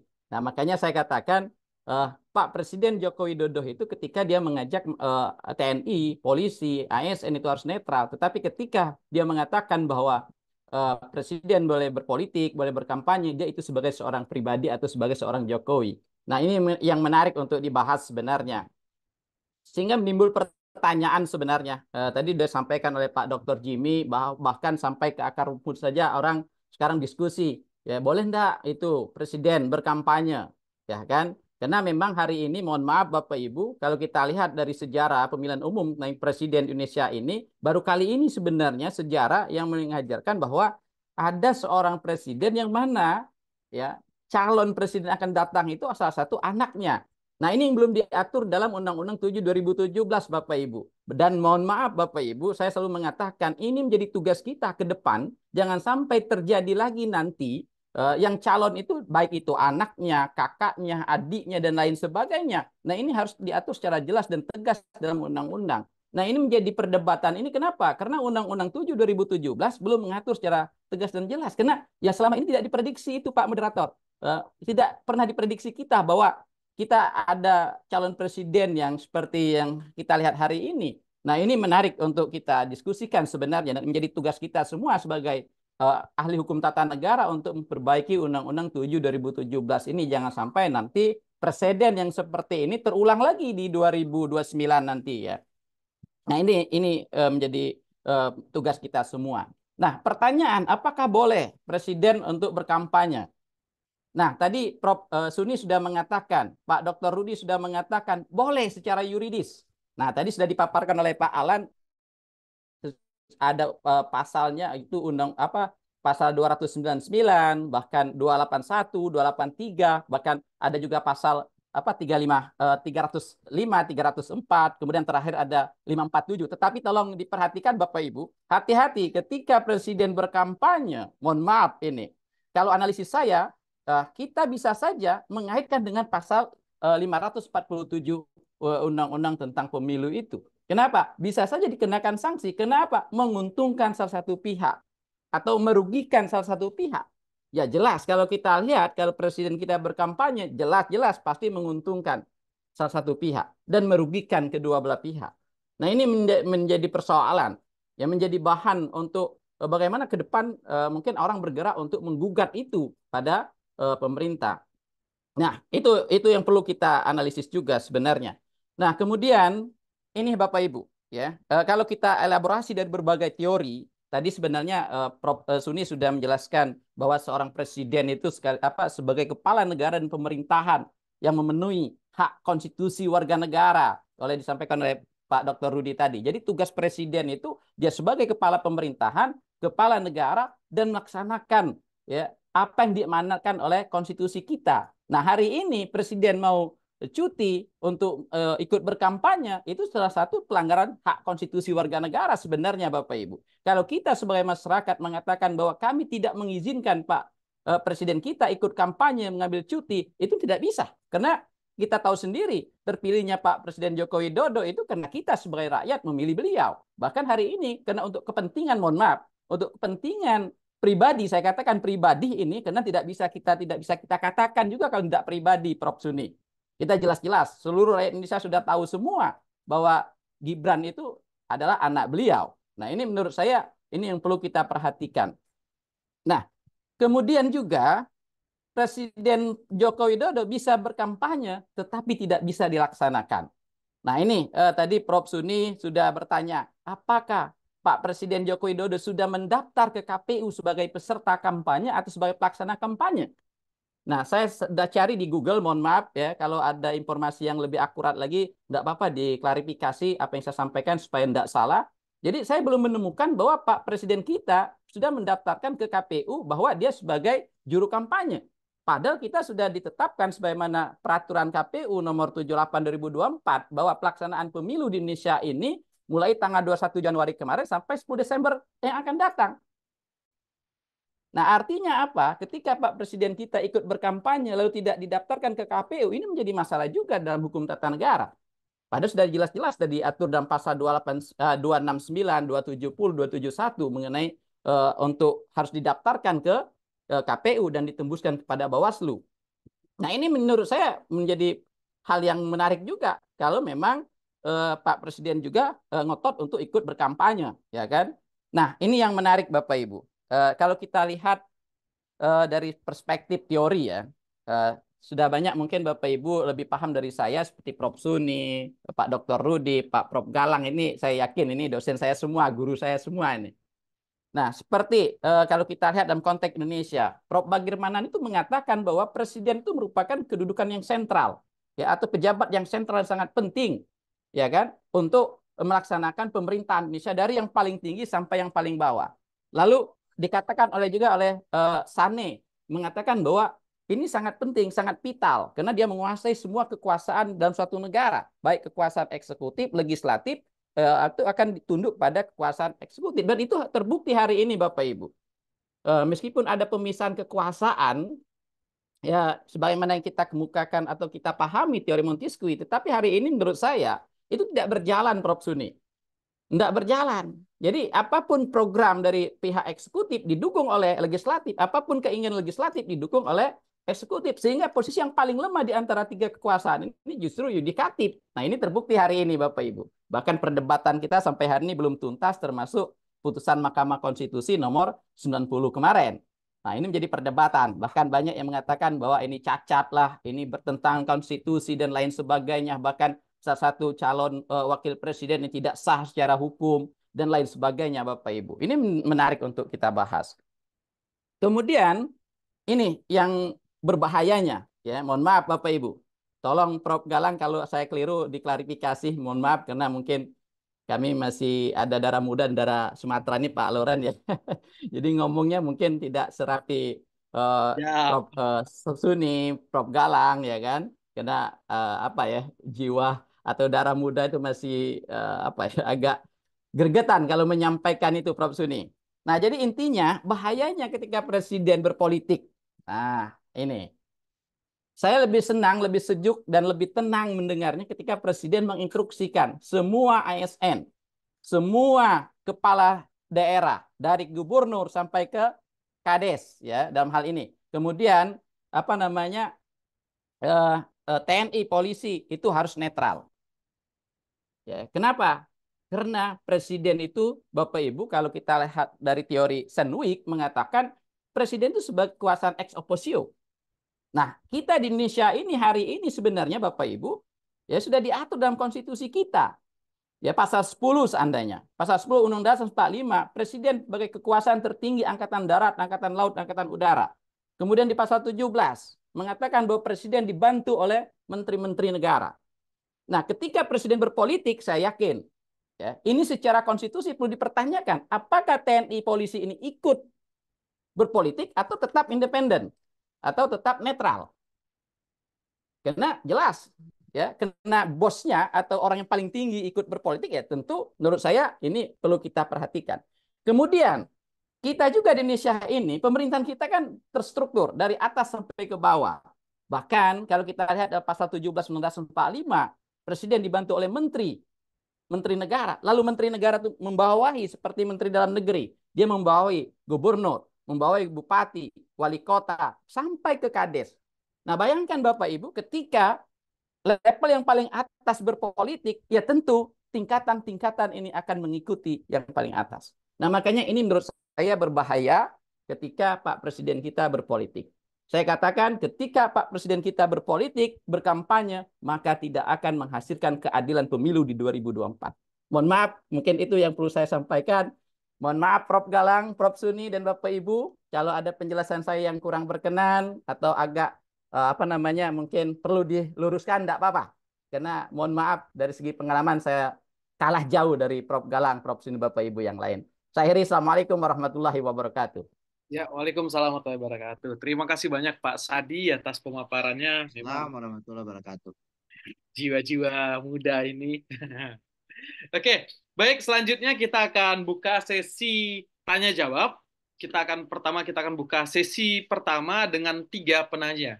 Silahkan boleh raise hand terlebih dahulu, baru akan saya baru saya perbolehkan untuk bertanya. Nah, setidaknya ada 3 yang sudah bertanya. Ini pertama Pak Jamil, kemudian Saya juga. Pak Safes Pro, dan yang ketiga Ibu Jen. Aduh, Prof. Pak Galang. Oke, berarti satu sesi Ya. ini 4 pertanyaan. Prof. Galang yang terakhir. Oke, Prof. Oke, silakan Pak Jamil untuk yang pertama. Baik, terima kasih Mas Moderator yang sangat amat terpelajar, para guru besar, dan para narasumber, serta semua peserta yang kesemuanya saya hormati. Jadi begini, kalau saya melihat politik hari ini modelnya itu adalah model rating kanan tapi belok kiri. Jadi awalnya dia mengatakan apa ASN harus netral, para pejabat negara harus netral, tapi kemudian konsolidir para pejabat negara untuk memenangkan yang didukung, menekan, mengkonsolidir dan sebaliknya, dan macam-macam. Bahkan baru-baru ini Pak Presiden kemudian mengatakan boleh memihak, boleh berkampanye presiden itu. Berarti itu kan rating kanan belok kiri itu. Ya, itu yang pertama. Yang kedua, saya juga ingin menanggapi tentang ini juga. Apa banyak pejabat daerah, kepala daerah yang kemudian fotonya itu bersanding dengan capres. Nah, menurut saya itu tidak boleh. Karena itu terkategorikan sebagai tindak yang menguntungkan atau merugikan salah satu calon. Mungkin dia juga mengatakan begini, itu kan bukan saya yang melakukan tindakan, tapi tim sukses. Katakanlah seperti itu. Tapi ingat, Pasal 1 ayat 8 Undang-Undang 30 tahun 2014 mengatakan bahwa tindakan pejabat pemerintah itu bukan hanya tindakan yang aktif, tidak melakukan tindakan konkret, tapi menimbulkan akibat hukum, itu juga tindakan. Pasifnya pejabat tapi menimbulkan akibat hukum, itu juga tindakan.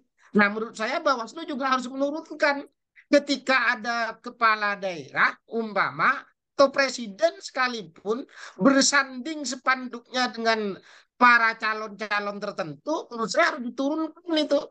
Karena itu masuk tindakan yang merugikan dan menguntungkan salah satu calon. Itu yang kedua. Yang terakhir, saya ingin bernyanyi. Ada sebuah syair begini. Saya kok agak lupa ya. Bukan agak, memang lupa. Iya. Ditunda aja lah. Assalamualaikum warahmatullahi wabarakatuh. Waalaikumsalam warahmatullahi wabarakatuh.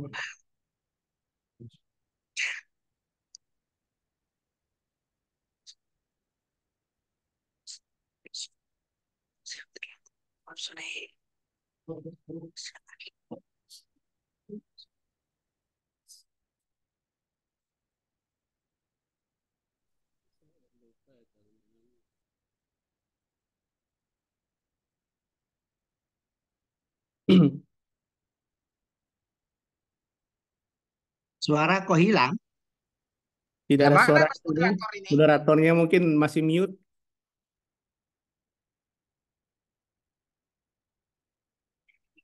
Moderator.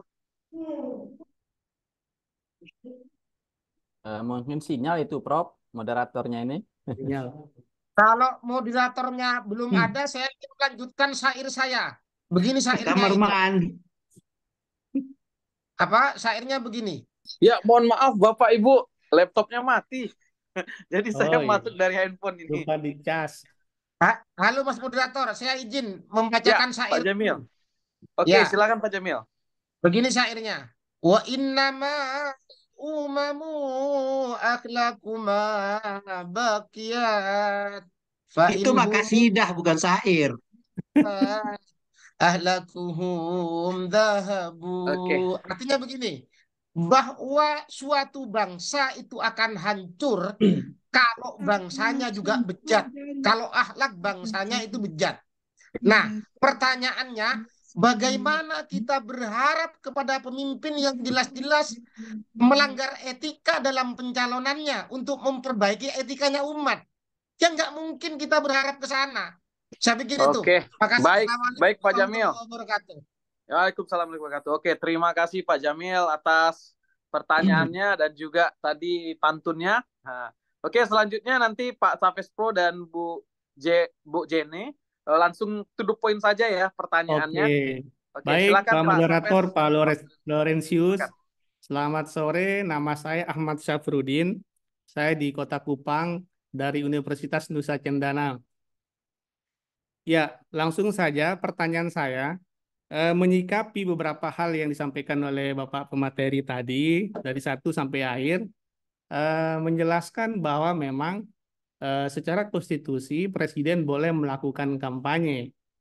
Namun tadi juga dijelaskan di dalam beberapa pasal itu, pasal 104 boleh melakukan, tetapi kemudian tidak boleh menggunakan fasilitas negara. Nah, kaitannya dengan itu, saya ingin meminta tanggapan kepada para pemateri bahwa selama ini yang kita pahami bahwa Presiden memang kita setelah cek tadi tidak ada memang mendaftar di KPU ya untuk melakukan kampanye secara konvensional. Tetapi yang menjadi perhatian saya di sini bahwa kampanye kan bukan hanya dilakukan secara konvensional, misalkan datang ke kampanye akbar secara tatap muka. Kampanye-kampanye lain kan bisa juga dilakukan melalui kegiatan-kegiatan yang sifatnya koordinatif dengan beberapa partai politik dan seterusnya. Nah, bagaimana kemudian para pakar ini menanggapi kaitan hal itu, yang kemudian itu tidak diatur secara langsung, secara teknis di dalam undang-undang. Itu yang pertama. Kemudian yang kedua, saya sepakat tadi dengan Pak Sadi dan Pak siapa tadi, yang kedua dari terakhir, kaitannya dengan etika di atas segala halnya, dan termasuk juga apa yang disampaikan oleh Pak Rudi tadi. Nah, kalau kita berbicara tentang kepemimpinan nasional, tentu saja ini harus menjadi role model bagi seluruh rakyat Indonesia. Bagaimana kemudian kontrol kita, khususnya para pakar ini dalam menyampaikan hal itu, supaya forum ini kemudian memiliki efek yang ras ke atas gitu, supaya apa yang menjadi suara-suara yang menjadi pemikir-pemikir hebat di sini bisa diketahui oleh publik bahwa memang itu semua itu tidak boleh dilakukan karena etika itu segala hal dari segala halnya. Terima kasih. Saya kembalikan kepada Pak moderator. Terima kasih Pak Safes atas pertanyaannya. Jadi pertanyaan untuk semua narasumber ya. Ya, untuk narasumber dan semua. tanggapannya. Oke, selanjutnya kepada Bu Jane. Silakan Bu Dr. Jane, waktu dan layar dipersilakan. Terima kasih Pak Laurentius selaku moderator. Mohon izin memperkenalkan diri, nama saya Jane. Saya doktor perempuan pertama Ilmu Pertahanan Universitas Pertahanan. Senang sekali mendapat kesempatan untuk sebetulnya bukan bertanya tapi ingin menanggapi sedikit dari para narasumber yang luar biasa. Karena kami bukan dari bidang hukum, jadi tadi banyak membantu ya memahami situasi yang terjadi saat ini. Mungkin kalau boleh kita diskusi ya, ketika kata-kata di dalam hukum itu kan tidak terjadi satu ya. Kemudian yang kedua, yang disebutkan oleh narasumber kedua ya, kalau tidak salah menyebutkan fasilitas negara itu ya tipis-tipis melekat di dalam presiden ya. Jadi itu susah juga dipisahkan ya dengan UU itu, artinya kami sebagai yang tidak mengerti hukum ya kami mungkin mengusulkan UU itu perlu direvisi gitu ya, mungkin lebih jelas lagi seperti apa. Kemudian yang ketiga adalah karena ini kan sudah terjadi ya, presiden sudah jelas berpihak ya, mungkin ke 02 mungkin ya. Tapi kemudian bagaimana dari ATHPN ini ya, komunitas dari para ahli tata hukum negara ini, ATHPN ini, kemudian bisa menjadi jembatan masyarakat ya untuk memahami situasi sekarang dan kemudian bisa kemudian menanggapi ya karena sudah terjadi gitu. Jadi kita tidak lagi berpikir oh ini presiden harusnya A, harusnya B gitu ya. Sudah terjadi gitu istilah ini perihal yang sudah terjadi. Mungkin itu Pak Moderator, terima kasih banyak. Terima kasih Dr. Jen. Nah, selanjutnya kepada Prof. Galang. Silahkan Prof. Baik, terima Ya. kasih moderator. Assalamualaikum warahmatullahi wabarakatuh. Selamat sore dan salam sejahtera untuk kita semua. Segenap pembicara yang saya hormati, wabil khusus Profesor Suni, baru kali ini kita bersua kembali melalui webinar ini. Tapi namanya di situ masih Dr. Suni, belum ditaruh profesor, itu padahal sudah pengukuhan. Iya, itu siap. barangkali lupa ya. Dan saya mohon maaf tadi saya tidak mengikuti apa yang disampaikan oleh Prof. Suni, karena saya ada gangguan sinyal ya, baru muncul setelah Prof. Suni bicara. Jadi saya tidak tahu persis tadi apa yang beliau sampaikan. Dan saya juga tidak bertanya, tetapi ingin menyampaikan perspektif barangkali. Namun sebelumnya saya kok tergerak gitu kan, seperti apa tadi Pak Jamil ya yang menyampaikan syair ya. Saya jadi teringat syair-syair di Lombok juga yang nadanya seperti itu ya. Kali ini saya ingin mengatakan syair yang iramanya seperti itu. Ibu bapak sekalian, semua peserta seminar, saya ajak sekalian puji syukur pada Tuhan. Saya kira itu iramanya tadi Pak Jamil itu ya. Baik, para pembicara, saudara-saudara sekalian, saya kira kita seirama ya, senada dan seirama. Apa yang disampaikan oleh para pembicara yang saya sempat dengar tadi itu kan sebetulnya seirama ya. Kita pada dasarnya tidak sepakat untuk membiarkan ketentuan ataupun praktik di dalam ketatanegaraan kita kalau presiden itu boleh berkampanye. Saya sendiri kemudian sebetulnya mendengar cerita itu terkaget juga, belum baca si peraturannya sebelumnya kan, sehingga kok tumben juga kan gitu dia ada seperti itu. Sehingga kalau secara yuridis memang sudah tertulis seperti itu dalam peraturan, kita tidak bisa bicara lain bahwa itu bisa gitu kan secara yuridis. Tetapi perlu kita tinjau kembali gitu, apakah ketentuan itu betul gitu kan? Apakah itu memang dibuat berdasarkan pada suatu kemauan kita semua gitu atau dulu titipan sebetulnya. Ketentuan itu yang kita tidak tahu, akademisi tidak tahu gitu, baru juga kita kenal ini gitu kan. Dan terkagetnya ketika dikatakan bahwa secara tegas jabatan di sini yang boleh kampanye presiden dan wakil presiden. Itu kan jabatan itu. Bagaimana mungkin seorang pejabat yang namanya presiden, wakil presiden itu boleh berkampanye kan, itu jadi pertanyaan kita juga. Kalau Jokowi boleh kampanye, saya kira tidak ada masalah ya. Yang kebetulan sebagai presiden tapi bukan jabatan. Tapi di peraturannya aku mengatakan presiden dan wakil presiden ini jabatan. Ini satu luar biasa yang perlu jadi kita pikirkan bersama gitu sebetulnya ke depan. Apakah memang tetap kita pertahankan seperti itu gitu kan? Saya ingin memberi perspektif ya untuk menanggapi hal ini bukan dari sosiologis, filosofi dan lain sebagainya ya. Tapi pertama secara praktis saja lah. Sebenarnya siapa sih yang memilih presiden itu? Dari situ kita mau melihat apakah boleh dia kampanye apa tidak. Siapa yang memilih presiden? Yang memilih presiden sekarang itu kan rakyat secara langsung. Dan tujuannya untuk apa? Tadi sudah disebutkan, untuk melaksanakan kehendak rakyat dan juga untuk melaksanakan kehendak konstitusi. Nah sekarang kalau kehendak rakyat yang akan dilaksanakan, pernah enggak kita ketika kita memilih presiden dulu, memberikan tugas kepada presiden itu untuk berkampanye untuk kepentingan partai tertentu, gitu kan? Atau untuk kepentingan calon tertentu misalnya gitu kan, calon presiden tertentu. Saya kira kita tidak pernah dulu waktu kita memilih dulu, salah satu tugas presiden adalah membela ya seorang calon presiden yang sekarang ini mungkin ya orang tertentu yang ada di bawah kekuasaan atau harapannya misalnya gitu. Kita tidak pernah. Nah kalau tidak pernah kita waktu memilih presiden itu untuk supaya presiden itu berpihak pada calon presiden tertentu, ya tentu itu sesuatu yang menyimpang dari kehendak rakyat. menyimpang dari kehendak rakyat berarti menyimpang dari prinsip demokrasi kita, kan begitu dia kan. Karena apa yang dilakukan oleh presiden sesungguhnya adalah apa yang dikehendaki oleh rakyat. Saya kira kita semua kalau ditanya, dulu kita memberikan mandat kepada presiden sekarang supaya nanti pada waktu pemilihan presiden memilih calon tertentu yang dia mau. Tidak pernah ada itu. Ya kan, itu adalah mustahil gitu kan. Jadi karena itu maka tidak boleh dia. Karena itu berarti dia melaksanakan yang bukan menjadi kehendak rakyat. Gitu. Yang kedua, sebetulnya presiden itu milik siapa? Ya, ketika kita memilihnya, dia bukan milik seseorang, bukan milik satu pasangan calon atau kelompok tertentu. Tapi ketika dia menjadi presiden, seketika dilantik itulah milik semua orang, milik bangsa dan negara, milik rakyat semuanya. Oleh karena itu aneh ketika dia berpihak untuk kepentingan tertentu. Seolah-olah dia menjadi milik dari kelompok itu atau calon itu sendiri. Itu tidak begitu mestinya karena dia presiden, milik kita bersama gitu kan. Kalau presiden kita itu dimacam-macamkan misalkan, tentu semua kita yang akan angkat senjata misalnya itu kan. Ya, jadi artinya bahwa presiden itu milik kita semua, bukan milik dari satu kelompok orang atau apalagi calon tertentu. Sehingga sekarang kalau dia berkampanye untuk kepentingan tertentu, berarti dia bukan milik semua orang. Itu berarti melanggar asas bahwa presiden itu adalah milik semua orang. Begitu dia. Kan presiden itu jabat. Kemudian yang ketiga adalah ini, kepala negara.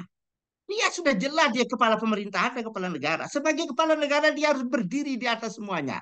Bukan di atas satu golongan, bukan di atas satu orang atau kelompok orang calon tertentu. Tapi dia harus berdiri di atas semua orang. Namanya kepala negara. Sekarang kalau berdiri di atas satu orang, kelompok orang, itu berarti bukan kepala negara, tapi dia kepala dari kelompok itu. Atasan paling tinggi dari kelompok itu kalau dia membela seseorang atau kelompok orang tertentu. Iya kan? Nah, artinya ini sudah menyimpang dari hakikat dia sebagai kepala negara. Presiden itu adalah kepala negara. Kemudian juga sebagai kepala eksekutif, sebagai kepala pemerintahan.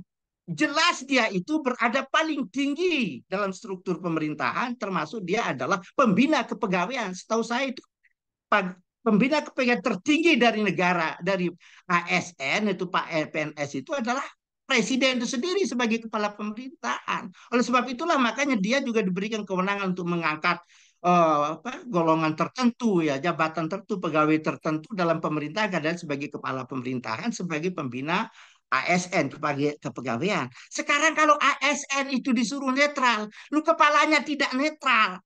Ini logika dari mana kita, gitu kan? Kepalanya boleh, anak buahnya tidak boleh. Maka itu adalah suatu kepemimpinan atau suatu norma yang baik. Itu kan saya pikir sebagai pemerintahan dia juga harus seperti bawahannya yaitu ASN yang harus netral gitu kan. Ya aneh kalau kepalanya boleh, anak buahnya tidak boleh. Ini prinsip kepemimpinan dari mana itu kan? Nah itu kemudian berikutnya kalau umpamanya nanti kalah dia, sekarang jadi jurkam. Dia kalah nanti, di mana kredibilitasnya dia sebagai kepala negara, sebagai kepala pemerintahan. Kemudian di mata orang banyak, di mata siapa-siapa, kayak kalah dia. Padahal dia kan kepala negara, pemerintahan. Nah itu, karena itu sebetulnya tidak logis, tidak jelas itu dasar filosofisnya ketentuan mengapa kok kepala negara, presiden itu kepala pemerintahan boleh memihak kepada seseorang untuk kepentingannya. Nah, ini saya kira itu dari segi itu saja kita sudah seirama gitu kan, bahwa tidak bisa kita biarkan begitu saja sekarang ketentuan seperti itu. Harus kita judicial review kalau menurut saya dari pengetahuan saya. Kalau Jokowinya mungkin boleh, tapi kepala negara, kepala pemerintahan alias presiden di sini yang ditentukan dalam peraturan itu. Itu aneh bin ajaib. Saya kira demikian. Terima kasih. Ya, terima kasih banyak Prof atas masukannya dalam webinar series ini. Oke, dari 3 pertanyaan tadi, ada Pak Jamil, kemudian Pak Jen, kemudian ada rekan kita dari Universitas Kupang. Silahkan para pemateri untuk menanggapi. Waktu dan layar dipersilahkan. Mungkin Prof dulu ya, Prof ya, Prof Suni dulu ya, Bunda Suni dulu. Silahkan Bunda. Baik, terima kasih Pak Dr. Laurentius.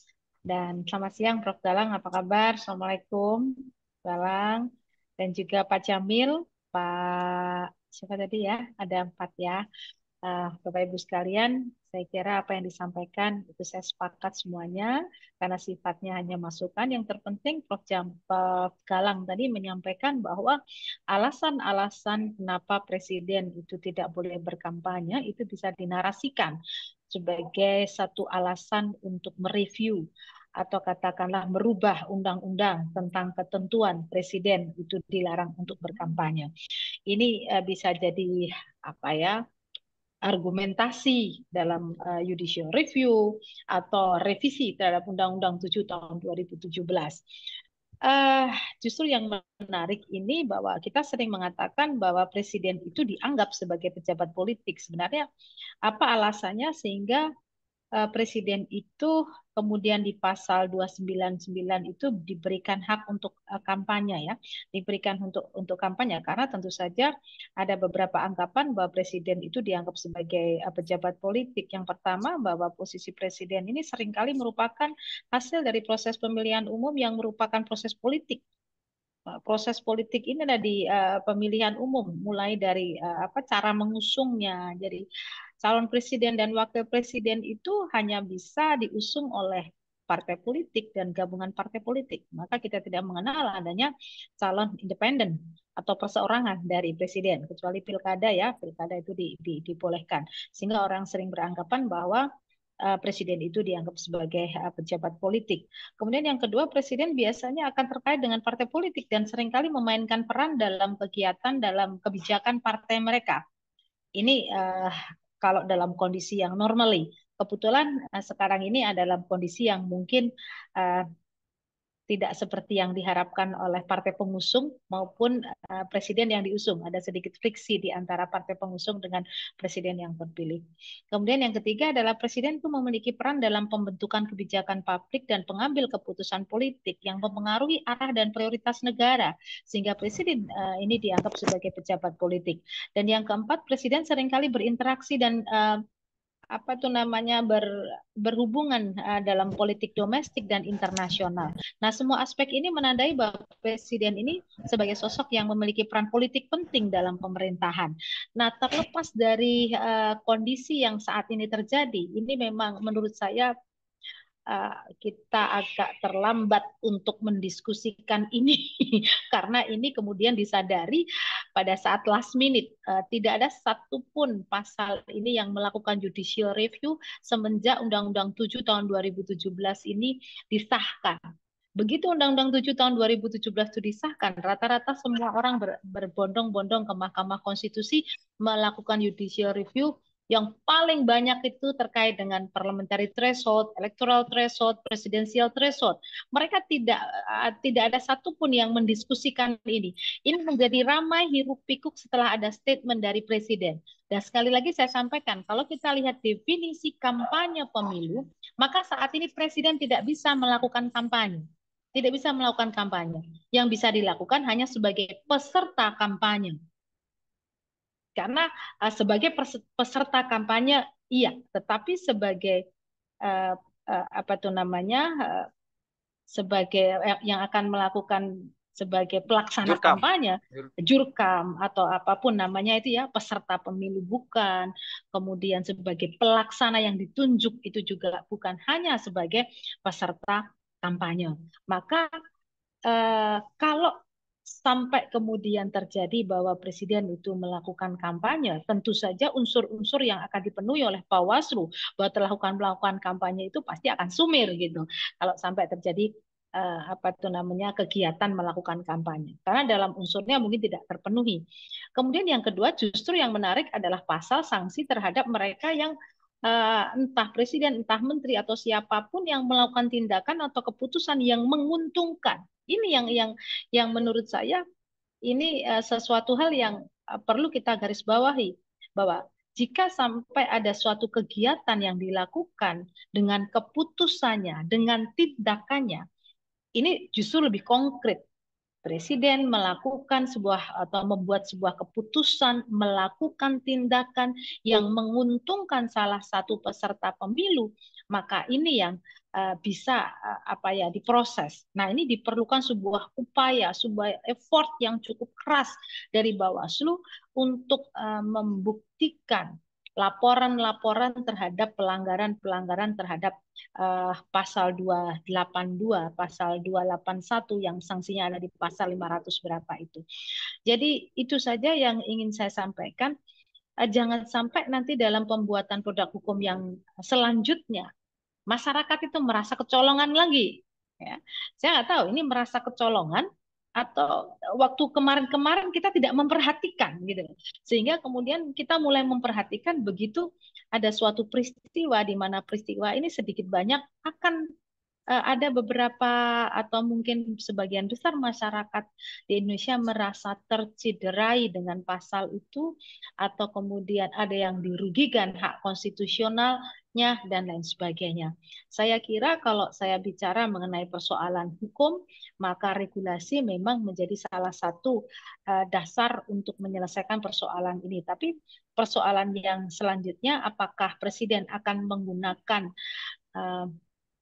haknya, saatnya dia diberikan hak untuk berkampanye, apakah akan menggunakan atau tidak, kita bisa melihat nanti. Yang pasti kita kembali ke definisi, kalau saya menurut pendapat saya, Presiden hanya bisa sebagai peserta kampanye, kalau kita lihat di dalam regulasi yang ada. Sementara itu yang bisa saya sampaikan, karena tentu saja saya masih jauh panggang dari api, saya belum khatam membaca Undang-Undang 7 tahun 2017, baru membaca skimming saja, sehingga pendapat-pendapat atau pandangan-pandangan dari para dosen dan ahli di bidang hukum tata negara dan hukum administrasi negara ini akan memperkaya pandangan ilmu kepada saya. Sekali lagi terima kasih pada Pak Dr. Laurentius. Selamat siang. Oke. Terima kasih Bunda Prof atas pandangan dan jawaban dari pertanyaannya. Selanjutnya kita minta pandangan ataupun jawaban dari Pak Rudi Rohi. Silahkan waktu dan tempat. Iya, terima kasih. Ini saya juga makin banyak nih, dan saya tidak tahu harus mau mempersingkatnya dengan cara apa, tapi saya minta waktu karena ini menarik saya sampaikan. Saya mau mulai dari begini dulu. Kita harus ingat sejarah bahwa Indonesia lahir sebagai sebuah negara bangsa itu sebenarnya merupakan perlawanan, bentuk perlawanan terhadap kolonialisme, yang mana kolonialisme itu merupakan manifestasi dari feodalisme dan kemudian manifestasi dari imperialisme. Jadi feodalisme itu adalah persoalan kita ke dalam, sedangkan imperialisme itu persoalan dari luar ke dalam, kira-kira begitu. Dan dua-duanya bentuknya kolonialisme. Karena itu saya kira Indonesia itu sebenarnya lahir sebagai perlawanan terhadap feodalisme dan imperialisme itu. Celakanya hari ini kalau kita coba lihat perkembangan kehidupan berbangsa dan bernegara, feodalisme dan imperialisme itu dipraktekkan secara terang-terangan. Bapak Ibu sekalian, teman-teman sekalian, kalau kita lihat studi-studi empirik hari ini, demokrasi Indonesia itu tak ubahnya dengan demokrasi klientelistik. Gitu. Ya, jadi yang demokrasi klientelistik ini demokrasi yang sebenarnya menyuburkan feodalisme itu sendiri dan imperialisme itu sendiri. Jadi kolonialisme gaya baru, neokolonialisme gaya baru yang ditakutkan oleh founding fathers kita, ternyata itu justru disemaikan dan disuburkan oleh anak bangsa sendiri. Ya, prakteknya saya kira kita sudah lihat hari ini. Nah, muncul pertanyaan kemudian, kenapa praktek ini bisa terjadi dan terang-terangan, gitu, berlangsung, dan kemudian kita tahu betul bahwa hari ini baru kemudian di ujung-ujungnya kita melihatnya dengan terang benderang. Tetapi gini, saya juga mau mempertanyakan, ada satu hal yang kemudian lebih krusial adalah apakah perangkat hukum sudah siap untuk atau sudah tersedia untuk memberikan sanksi terhadap pelanggaran-pelanggaran ini. Ternyata kalau kita cermati, perangkat hukum yang ada, terutama terkait dengan perangkat hukum pemilu, itu memang saya kira belum tersedia secara optimal. Kita periksa satu-satu. Pertama, kalau kita bicara saja misalnya pelanggaran terhadap perangkat hukum pemilu misalnya. Kalau pelanggaran ini dan kita bawa ke Bawaslu, kita bisa pastikan bahwa di Bawaslu, peraturan Bawaslu dari Undang-Undang 7 2017 itu, kita tahu bahwa pelanggaran itu cuma ada 3 ya, administrasi, pidana, dan kemudian kode etik. Pertanyaannya, kalau presiden melakukan pelanggaran administrasi, pidana maupun kode etik, itu kita mau memproses dengan perangkat hukum apa? Perbawaslu nomor 8 tahun 2022 itu mengatakan bahwa pelanggaran administrasi yang terstruktur, sistematis dan masif maupun yang tidak, gitu kan, itu kemudian memungkinkan untuk subjek-subjek tertentu saja yang bisa jadi terlapor. Nah, kalau misalnya perangkat negara, kepala negara sudah terlibat di dalam keberpihakan politik misalnya, maka bisa dipastikan itu adalah pelanggaran administrasi pemilu yang sifatnya terstruktur, sistematis, dan masif. Celakanya dalam Perbawaslu nomor 8 tahun 2022, kalau nggak salah tahunnya, itu yang bisa jadi terlapor itu hanya pasangan calon dan calon. Pihak di luar calon legislatif, pihak di luar calon-calon dan pihak di luar pasangan calon, itu tidak bisa jadi terlapor. Lalu pelakunya kalau misalnya bukan calon dan paslon, kita mau memposisikan mereka sebagai subjek hukum di mana, gitu kan? Nah, ini kelemahan yang pertama. Yang kedua saya kira kalau misalnya dia melakukan pidana dan kode etik, pidana misalnya, terbukti ini pidana dan bisa kita kategorikan pelanggaran hukum. Prosesnya itu DPR harus mengajukan permintaan impeachment ini ke MPR, lalu MPR itu kan mengajukan ke Mahkamah Konstitusi dan yang memeriksanya nanti adalah Mahkamah Konstitusi. Padahal kita tahu bahwa hakim-hakim Mahkamah Konstitusi itu ditetapkan oleh Presiden. Lalu bagaimana orang ditetapkan oleh Presiden itu akan memeriksa seorang Presiden? Nah, pertanyaan berikut. Tadi saya kira Prof. Galang sudah sampaikan bahwa yang boleh berkampanye itu adalah Jokowi, bukan Presiden. Tetapi kita tahu bahwa Presiden dan Jokowi itu dua hal yang melekat. Kalau kita pakai proses politik, waktu kita pilih Presiden pada 2014 dan 2019, yang kita pilih itu adalah nama seorang Joko Widodo, gitu. Artinya Joko Widodo dan Presiden itu adalah dua entitas yang tidak terpisah. Maka itu saya kira saya sepakat dengan Profesor Suni bahwa Presiden tidak bisa berkampanye karena tidak. Kalau dia berkampanye, kita mau memprosesnya pelanggaran hukumnya itu pakai apa? Pakai MK, dia yang menetapkan MK, kan gitu. Lalu kemudian, oke lah, taruhlah kalau misalnya Presiden tidak boleh berkampanye, gitu, dan kemudian sebagai kepala pemerintahan dia kemudian boleh berkampanye. Tapi sebagai kepala negara, apakah seorang presiden yang ketika sebagai kepala negara dia bisa meninggalkan tugasnya? Dia bisa cuti untuk meninggalkan tugasnya sebagai kepala negara. Sebagai kepala pemerintahan mungkin dia bisa cuti. Gitu. Sebagai kepala negara ini masih dipertanyakan. Gitu. Ini kan akan membawa dampak pada negara dalam keadaan darurat dan seterusnya. Bagaimana misalnya kalau dia cuti sebagai kepala negara dan kepala pemerintahan misalnya, lalu ada kebutuhan-kebutuhan yang membutuhkan hak asli atau hak kekuasaan asli seorang presiden. Nah, ini jadi persoalan. Yang berikut adalah saya kira ketika dia misalnya melanggar kode etik, gitu kan, lembaga apa yang bisa memproses pelanggaran kode etik seorang presiden di negeri ini? Kalau penyelenggara pemilu, kalau PNS, kita punya lembaga yang bisa memproses itu, pelanggaran kode etik. Seorang presiden, jalurnya cuma satu, pasti impeachment, kan gitu. Tapi ketika dia impeachment, sekali lagi prosesnya adalah DPR ke MPR, dan nanti MPR meminta Mahkamah Konstitusi untuk memeriksa, mengadili, dan memutuskan.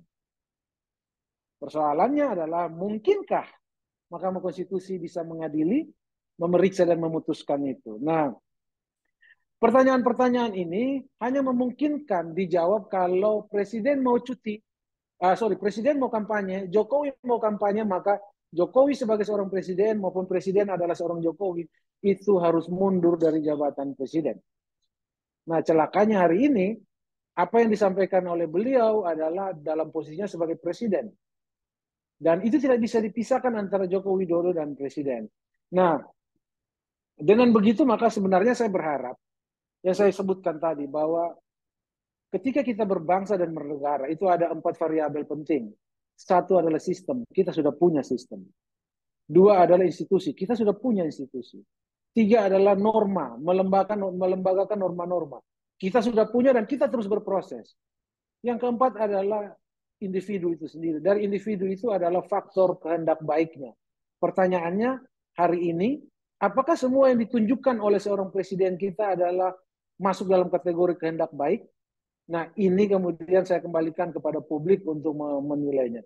Saya kira itu beberapa hal yang bisa saya sampaikan untuk merespon secara umum saja semua penanggap yang sudah menyampaikan pendapat dan pertanyaannya tadi. Terima kasih. Ya, terima kasih Pak Rudi.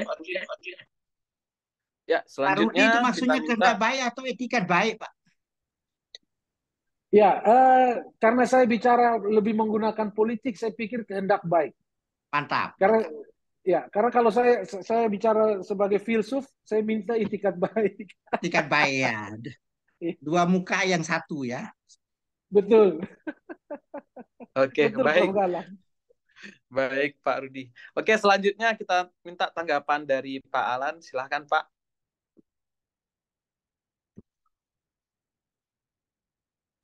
Baik, cek masih masuk, Mas. Masih. Baik, tadi ada 4 catatan ya yang disampaikan tadi, misalkan berkaitannya dengan soal apakah, atau ini sederhananya, kira-kira biar efektif bagaimana? Kalau kami kemarin dari Pusat Studi Hukum Konstitusi itu sudah mengeluarkan rilis ya. Rilis itu kami sampaikan ke media berkaitan dengan soal pernyataan presiden yang ini ya, soal kampanye. Kami sudah melakukan kritik, menyampaikannya ke publik. Semoga nanti bisa bisa mewarnai dan bisa kemudian memberikan pandangan-pandangan terkait dengan apa yang harusnya dilakukan oleh presiden. Itu yang pertama. Yang kedua, lalu pertanyaannya adalah bagaimana dengan peristiwa yang telah terjadi? Artinya presiden itu sudah terlanjur bilang di publik bahwa boleh memihak, boleh kemudian berkampanye. Kemudian kira-kira apa yang perlu dilakukan? Kalau prediksi saya ini ya, saya berprediksi nampaknya tidak akan berani ya presiden itu akan terang-terangan ya kampanye misalkan mendukung salah satu calon. Saya masih memprediksi kok kayaknya tidak berani. Terutama apa? Setelah muncul desakan-desakan atau gelombang ya kemarahan publik, terutama yang ingin atau punya komitmen untuk mewujudkan pemilu yang demokratis. Kalaupun kemudian itu masih dilakukan gitu ya. Kalau misalkan mau dikaitkan dengan etika berbangsa tadi, ada yang kemarin menyuarakan apakah hal itu bisa dikategorikan sebagai perbuatan yang tercela sehingga kemudian bisa memicu atau bisa kemudian menjadi pintu untuk melakukan atau mengusulkan pemberhentian pada presiden misalkan. Itu kemarin juga sempat muncul ya hal-hal yang seperti itu. Ya, saya jawab saja, kalau secara politik kalaupun misalkan protes sampai pemberhentian pun kayaknya juga susah karena partai parlemen itu juga sudah benar-benar dikuasai begitu ya. Tetapi yang ingin saya katakan begini, kritik-kritik publik, saya kira presiden harus mendengarkan itu semua ya. Artinya di sisa waktu kurang lebih 15 atau 16 hari lagi kita akan melaksanakan pemilihan umum. Sikap yang terbaik bagi seorang presiden itu adalah tetap ya netral dan tidak berpihak pada satu pasangan manapun. Seperti yang sudah dilakukan dan disampaikan oleh presiden ketika mengajak makan siang 3 capres di istana. Nah itu saya kira komitmen itu yang harus dikuatkan. Dan terakhir ya, justru kalau misalkan presiden ingin mendapatkan tingkat kepuasan sampai ke level 100, inilah saatnya untuk bekerja secara serius, tidak usah atau tidak perlu ikut-ikutan kampanye, tetapi fokus untuk menyelesaikan tugasnya dengan baik. Itu tanggapan dari saya secara umum. Tadi sudah banyak disampaikan oleh Prof. Suni dan Pak Rudi yang nanti setelah ini mungkin akan disampaikan juga, ditambahkan oleh Pak Sadiis ya. Terima kasih. Ya, terima kasih banyak Pak Alan. Oke, selanjutnya kita minta tanggapan dari Pak Sadi. Waktu dan layar dipersilahkan, Pak. Ya, terima kasih. Sebenarnya ini sudah dijawab semua oleh Prof. Suni, oleh Pak Dr. Rudi, Pak Alan ya. Tapi di sini saya pengen menguatkan argumentasi yang saya sampaikan tadi dengan teori ya. Saya selalu mengatakan bahwa memang apa yang disampaikan Pak Alan tadi benar. Jadi presiden tuh ya harus netral. Jangan sampai dia jika perlu dia harus membuat klarifikasi bahwa pernyataan 4 Januari kemarin itu mungkin keliru, ya kan? Nah, tapi hari ini justru tidak ada klarifikasi itu, Bapak Ibu. Justru Muldoko sebagai KSP sudah membuat statement. Ya, presiden harus izinnya kepada Presiden Joko Widodo, lalu yang melaksanakan tugas pemerintahan kepala negara itu ke Wakil Presiden Ma'ruf Amin dan lain sebagainya.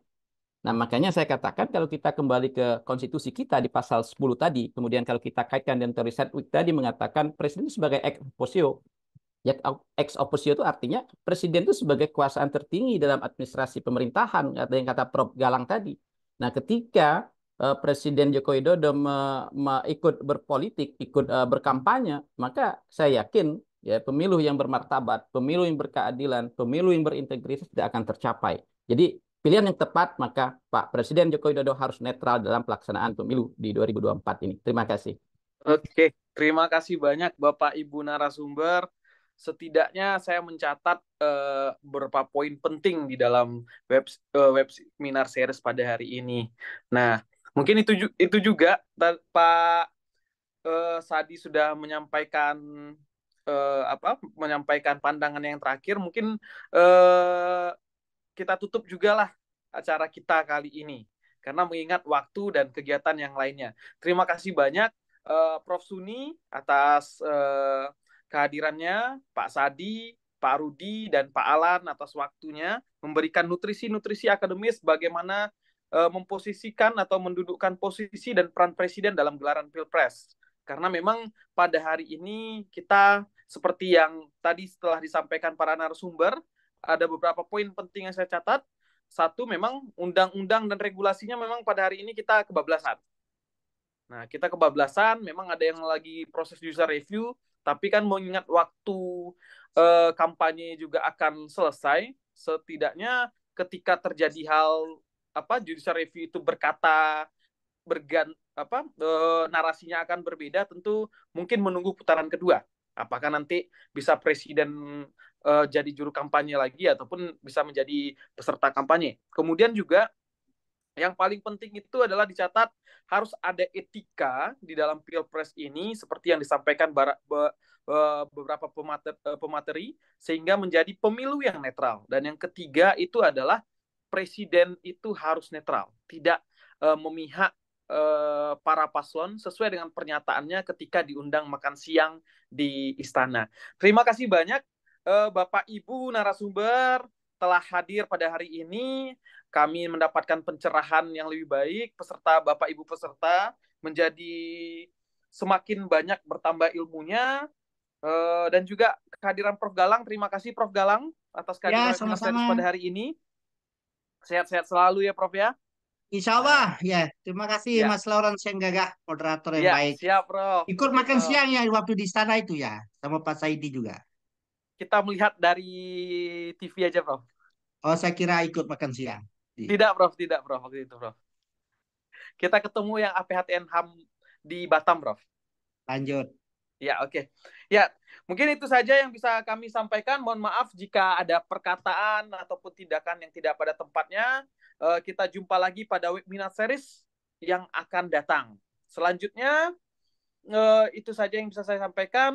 Saya tutup dengan mengucapkan Assalamualaikum warahmatullahi wabarakatuh. Selamat sore dan salam konstitusi dan salam Pancasila. Sampai jumpa. Waalaikumsalam. Terima kasih banyak.